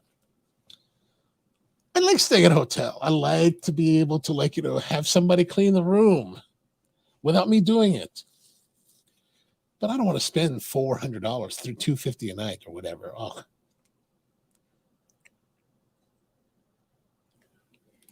Yasmin says, oh yeah, I watch a Netflix doc with my brother about. Yes, Grant is a great guy. He actually is really interesting. He I don't know him personally, but I have friends that know him. And you know, he was the guy that wanted to work for Thomas Keller at the French Laundry so much that he quite literally sent Thomas a letter every day asking for a chance to play there. Rusty says, find a place close to the convention center. You know, and that's the thing. What? Look at the price of these hotels close to the convention center. Seaport Hotel Boston, that's right by the convention center, right? $319.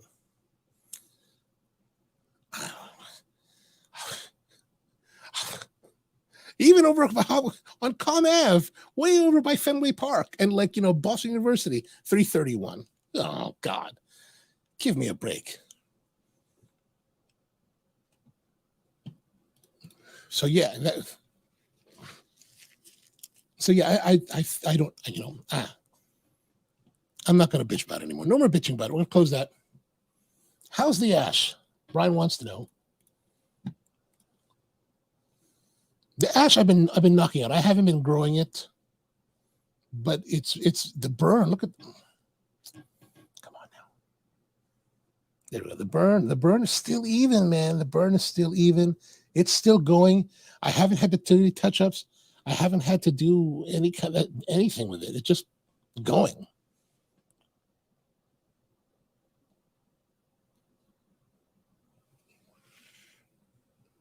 And, like,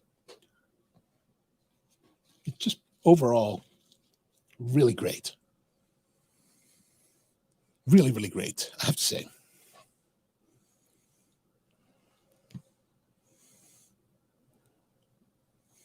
So yeah, you know, it's good. It's during the marathon. Hopefully there won't be any bombings.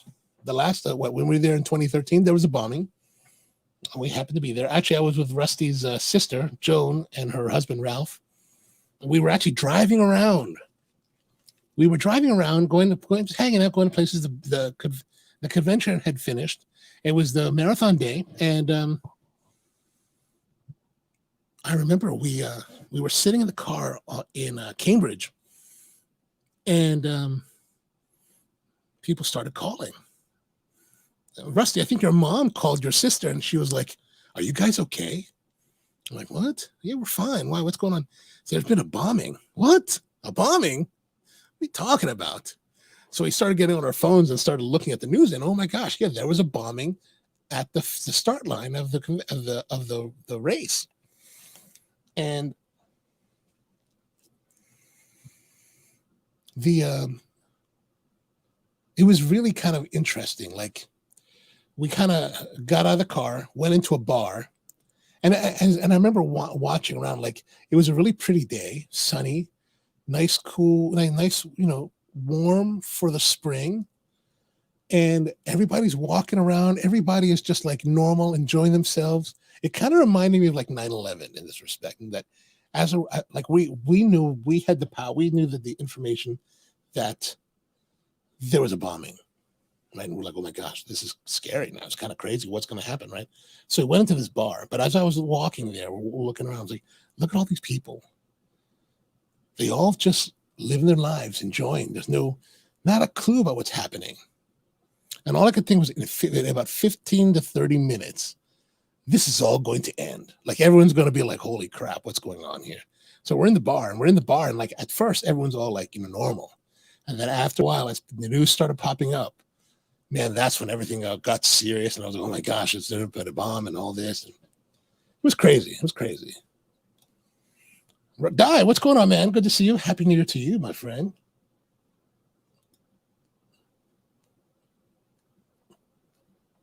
Okay. Yeah, I saw your sister's picture, man. I haven't seen them in a while. Gosh.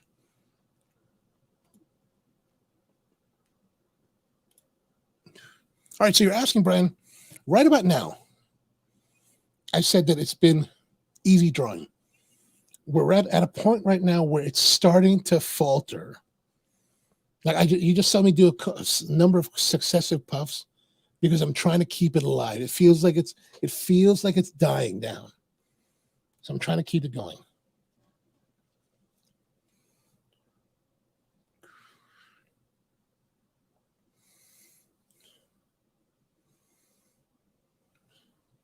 This is where typically it starts to become a chore to smoke.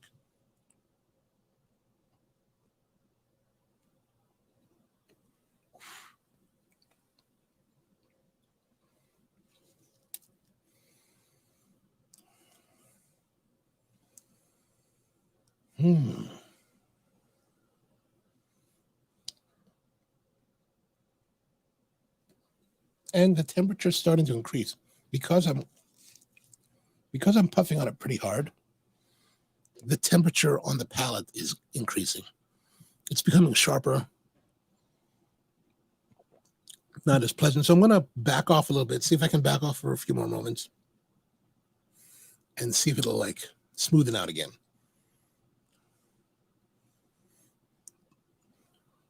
And we still have quite a bit to go, right? Come on. Somewhere away, it'll do it. Dice says, Uncle Simon's at Hickam with the jet fuel agua. With the jet fuel agua? Tell your brother I said hello.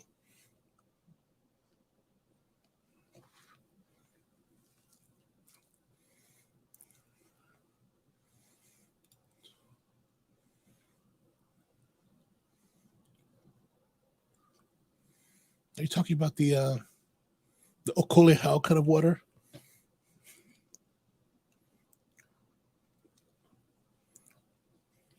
I just was actually I was just at the music store in Catonsville today because I had I have this ukulele, right? And like the bridge popped off because of the dryness.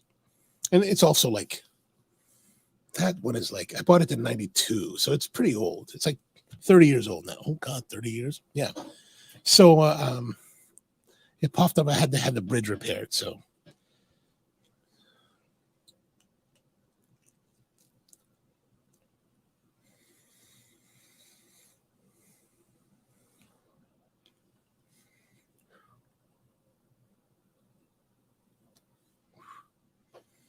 now the cigar is getting harsh. Like there's a harsher character on it. It's lost that spicy complexity and it's just become kind of harsh and a little bit acrid. And we still have a lot of the last third to go through. So that's a little bit on the disappointing side, especially for a cigar that had been such a strong performer throughout the entire smoke. Like by all accounts, this is probably where, the smart cigar smoker that's really about just being a hedonist would stop and put it down. But I'm more of a cheapskate than a hedonist, so I want to smoke it all to get the most out of my $14.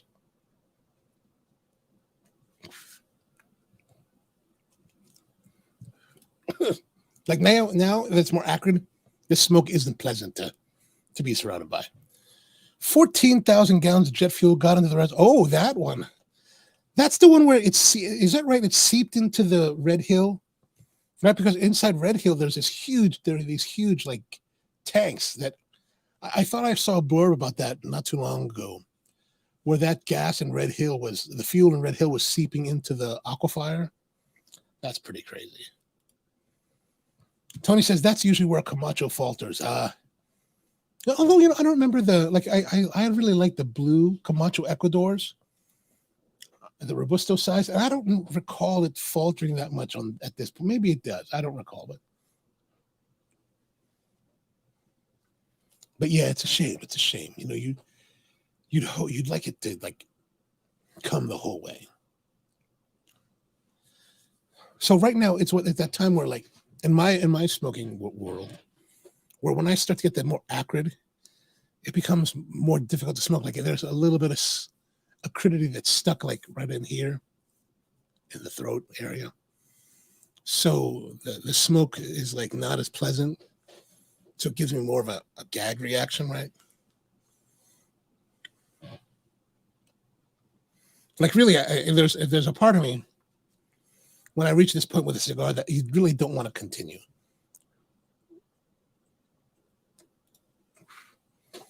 So Rusty says, what about you? 2022 goal to open up Cafe du Spro? Oh, man. Good question. Good question. Yes and no. Yes and no. The answer is yes and no. Yeah, that would be nice. But no, I don't really want to right now. I was just talking about with some. Oh, I went to a new-ish cafe here in Baltimore, a place called Cafe Los Sueños. I think that's what it's called. It's in the Remington neighborhood. I was there yesterday. So I swung in at 10 o'clock because I had a 10:30 haircut in Hamden. Mm-hmm. And, there was two people ahead of me. Actually, so one of my old customers, Gabby, and her boyfriend, Max, were there. And then this other customer, friend of mine I've known for a long time, John, he was sitting at the bar. I was like, oh, cool, people I know. Nice. And so there was Gabby and Max and this other kid that were ahead of me. And they placed their orders, whatever drinks. And then I ordered a cappuccino. I didn't get my cappuccino for at least 20 minutes. It took forever to get the cappuccino. And when I got it, it was a latte. And I was like, what is this? It was not bad. And I got a blueberry scone that was made by this other bakery. Blueberry scone was excellent. The coffee was nice, but it really wasn't what I had ordered. And it took a long time. Sometimes it made me wonder, does it take this long when you came to Spro to get your drink? When there's only 3 people there, I was thinking, do I work this slow?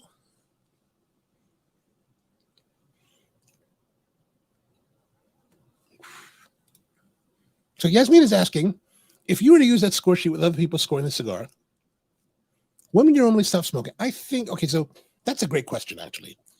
And that's something that I don't really have. I would have to say, I don't really know.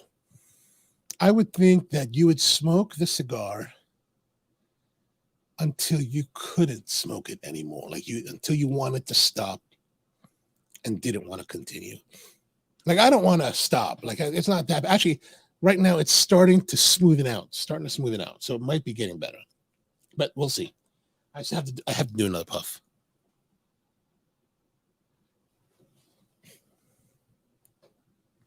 But yeah, back to that question. Yeah, I it's hard to say normally stop smoking because we never use this. First time we're using it, so I don't know.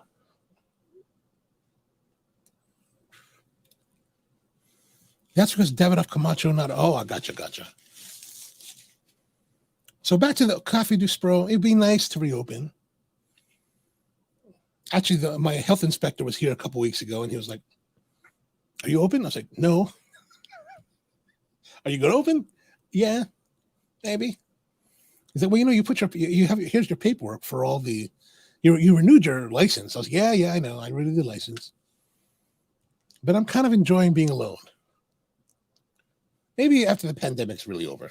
I think we still have another year to go. Another year. I think by this time next year, my prediction is that by this time next year, pandemic will be pretty much past us. And what I'm saying, and I've been thinking about this, I've been saying this kind of off and on for the entire time, because if we look back at the 2016, the 1916 pandemic, It took them roughly 3 years.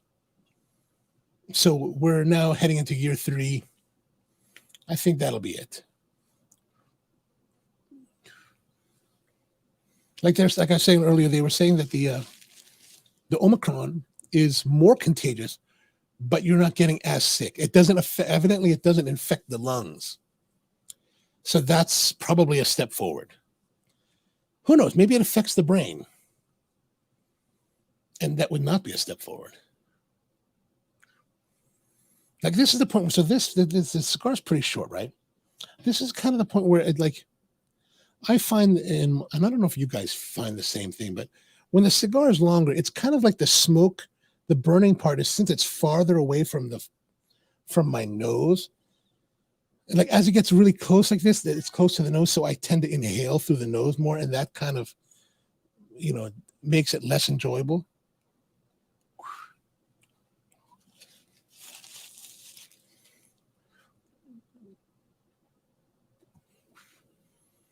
Take the year to train an apprentice. I think that's a great idea.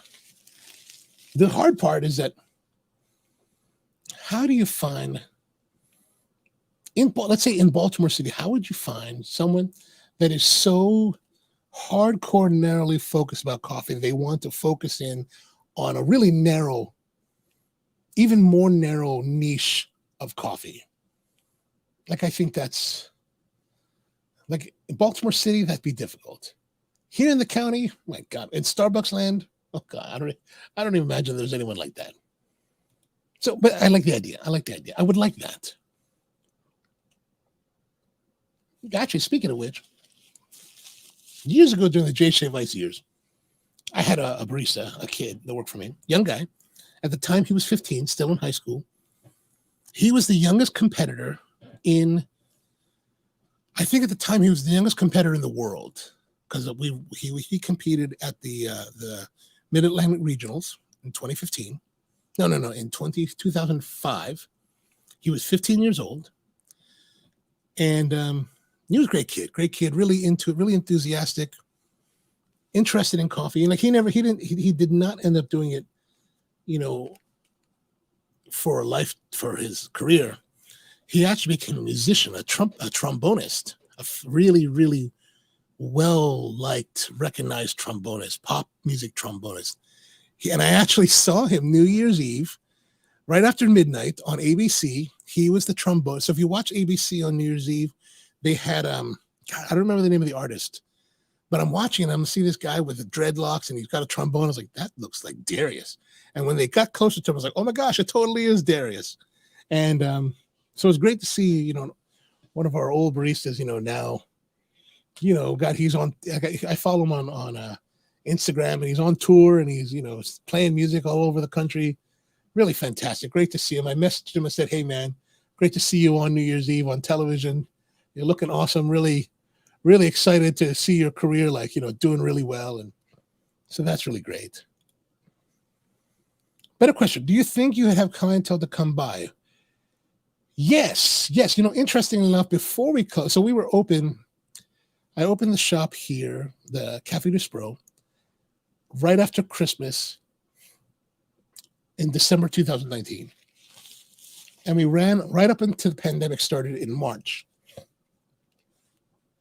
And, I kind of did it this way because it's really just me here. And so we did 3 days because I was still running the other shop. So I would do Thursday, Friday, Saturday here, and then the other days in Hamden. And we had a growing following, and I still run into guests out here in the county, like in parking lots. They're like, "Hey, are you going to reopen? We really want to come down." I was like, "All right." So, yes, I do think we do have people that are interested in it. They tend to be a little more, of course, more geeky oriented into coffee. No, I don't think. Well, I don't think it's Brian. I'm just joking about that. Oh yes, Macklemore. Exactly. He was playing with Macklemore. I was like, oh my gosh, that's amazing. So exciting. All right, we're really coming down to the end now. So let's work on our scoring. So this last third, it's better now than it was a few moments ago, right? It's gotten better.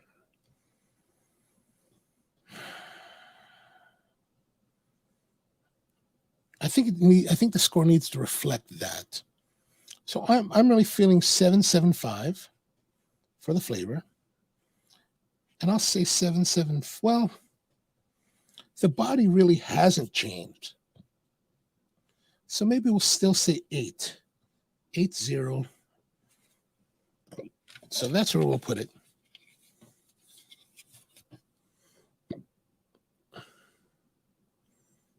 And then I think now we can even go into the other categories.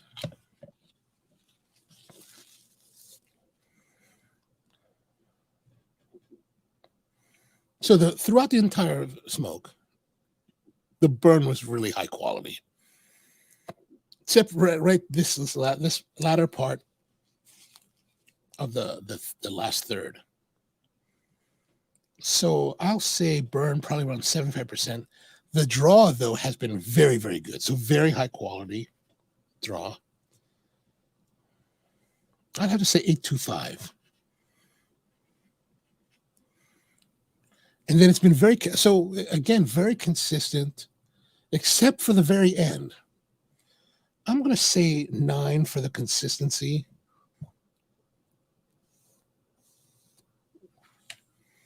Again, I'm not honestly. I'm not sure if that consistency is really a great category to use. Like I'm still wanting to smoke it, even though we're like right here, right? Yeah, Di remembers Darius. Yeah, Di was totally around there for that.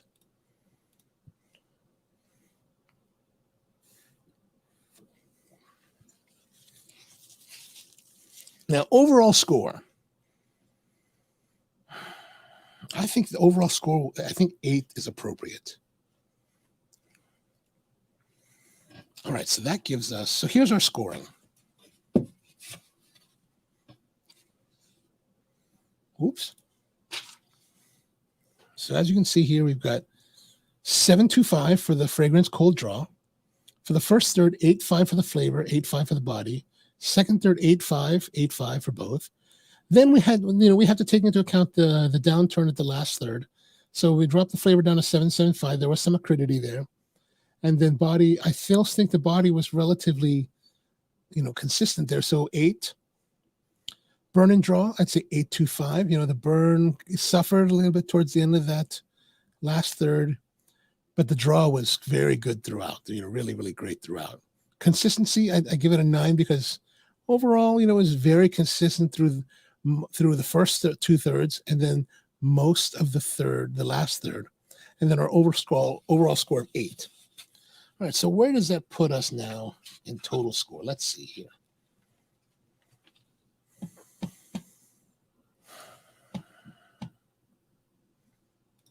Let's pull up the skill sheets.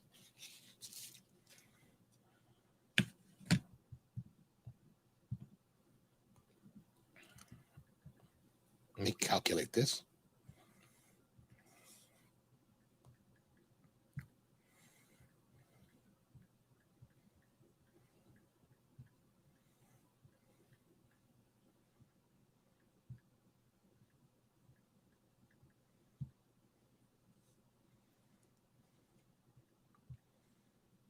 $8.25.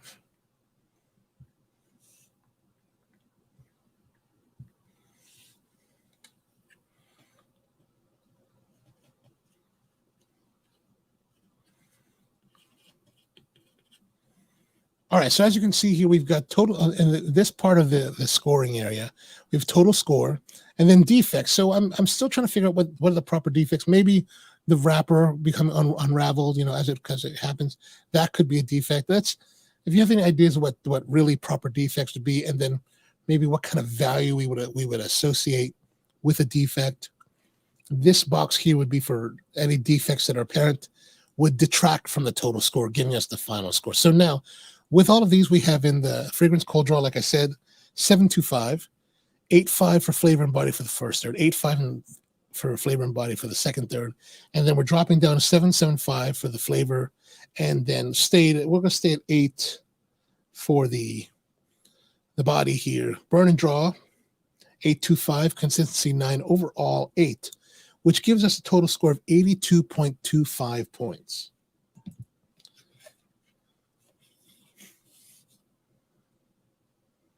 Yeah, so 82.2. Oops.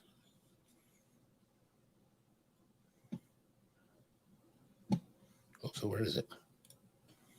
So here we are, 82.25.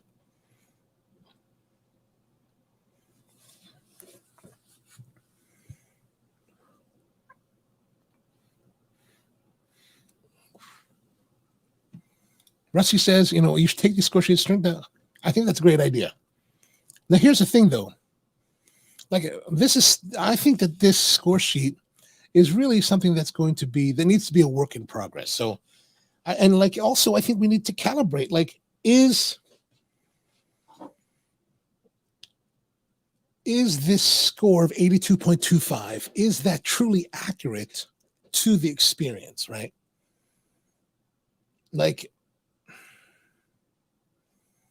If we like I said, we try to use descriptions for the scoring, right? So if we're saying 6 is good, 7 very good, 8 is excellent, 9 is outstanding, is 82.25, that would be 82 would be excellent, range. Is it excellent, or should it be outstanding? Maybe excellent. Actually, thinking about it now with talking about it, excellent would be the range of excellent would be, I think Israel. Now it's gone out. Now it's gone out completely. I'm going to put it down now. But I think that's probably pretty accurate. But I think that we would need to do calibration, meaning that it's something that it's not just me in a vacuum necessarily, but it's kind of like when it comes to, let's say, coffee. If we compare it to coffee, like when we talk with people about coffee, we tend to have generally accepted ranges, meaning that if somebody says, coffee is 83, we have a general understanding of what that means, the quality wise. So that's why I'm interested, if we can get more people to use the scoring system and work on it, then we can compare notes and scores. I think that would be very helpful in developing the calibration and the way that we should be looking at scores. Maybe 82.25 is actually pretty low, or maybe too low for this. Maybe it should be higher. Of course, I'm also saying that because, in cigar world, we tend to throw, this would probably be a 93 for most people. So Rusty wants to know, how does your score rate with any other reviewers? Well, here's the thing. This is a really new cigar, and so as I was looking through, like here, I was doing a search, and there really isn't too much about it. This guy does a YouTube one. I don't know what he says on it. Does he talk about it? What's he saying? Look at this guy. What does he have to say? Talk about it. Mr. Iroa, for sharing this wonderful tobacco with us. And thank you to everyone on the LCA and Privada. Mr. Iroa, for sharing this wonderful tobacco with us. This project was not easy. And I'm proud of it. So thank you guys. I hope you enjoy sharing this wonderful tobacco with us. Know it, and it's perfect. Salted peanuts. Really phenomenal. Thank you, Clark, for all of your hard work on this. Thank you, Mr. Iroa, for sharing this wonderful tobacco with us. And thank you to everyone on the LCA and Privada Cigar Club staff for helping contribute to this product. This project was not easy. And I'm proud of it. So thank you guys of this cigar. On the back, I talk about appreciate. Oh, is this the guy that? Oh, this is from Privada. We can't really use them. This is their cigar. What in the world? Now, how about this guy? Let's see what this guy has to say. Oh, ladies and gentlemen, I'm your host. Forgot I didn't rate it. This is cigar, smoke what you like. Foxworthy is more of a midday smoke. not a finisher for the day, but it's a box-worthy cigar. You can have it all day long. It's like I said, it's not a finisher, but it's a definite great midday point for you to smoke. So we're going to finish up with the third and fourth quarter right now. Did he have a score? Third quarter, excellent flavors. The tobacco core is starting to pick up transitions in a while. Cigar was excellent all the way down to this point. The tobacco core did pick up a lot more. The tobacco core presentation, not a finisher, but it is something that works perfectly well with it. I have no complaints about this cigar. It was a great, great cigar come out for the holiday season by Privada Cigar Club. But as always, guys, hit that like and subscribe. Okay, nothing there. Let's go back a little bit. See, so there really wasn't much of, like, these guys are selling the cigar, Caravan cigar selling. That's the problem with some of these cigars that are really, really like new. There's not too much reviews on them yet, or if there ever will be. Here, development palettes. That's just their cigar release.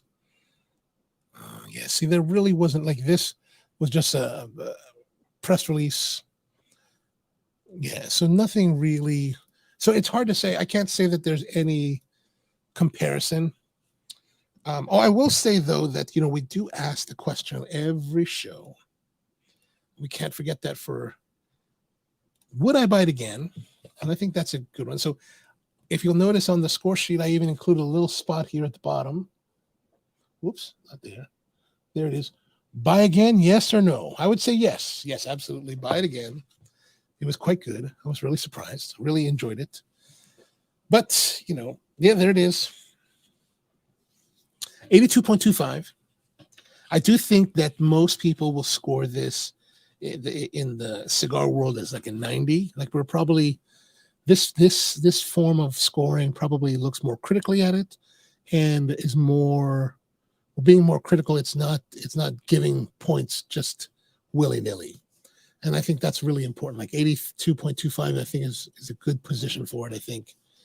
But let me know what you think. If you get to when you get it and try use the score sheet, let me know what you guys think about it. I'm really interested to know where you fall on this. And yeah, so that's pretty much it for this week. So coming up next week, let's see, what do we have next week?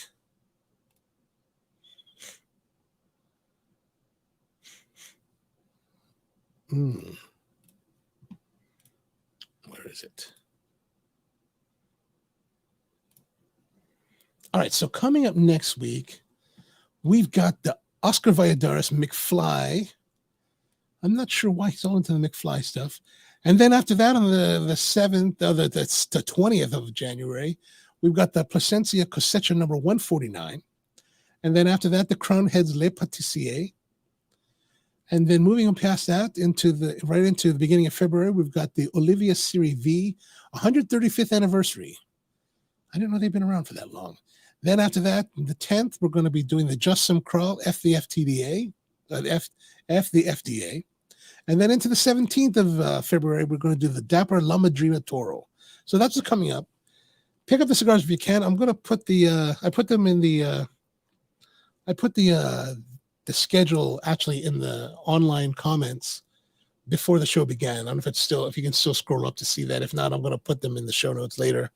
And yeah, so that's pretty much it. So I guess that brings us to a close. Thank you very much for tuning in again and spending another Thursday night here with me. Here in Baltimore, we're still waiting for the snow to start. It said that it was going to start at 9, but still no snow out the window. But they say by 1 p.m. it's going to really start coming down. I don't know how much I'm supposed to get. Maybe it'll be like in New Jersey, you get 4 inches. But I can tell you that it does feel cold. Like there's some drafting going on in here. It's pretty chilly. But there it is. Thank you very much for tuning in. Appreciate you. So if you have the time, come join us next week. We'll be doing more cigars and more coffee, as always. And here, that's kind of it for this week. It's all good. We're just, yeah.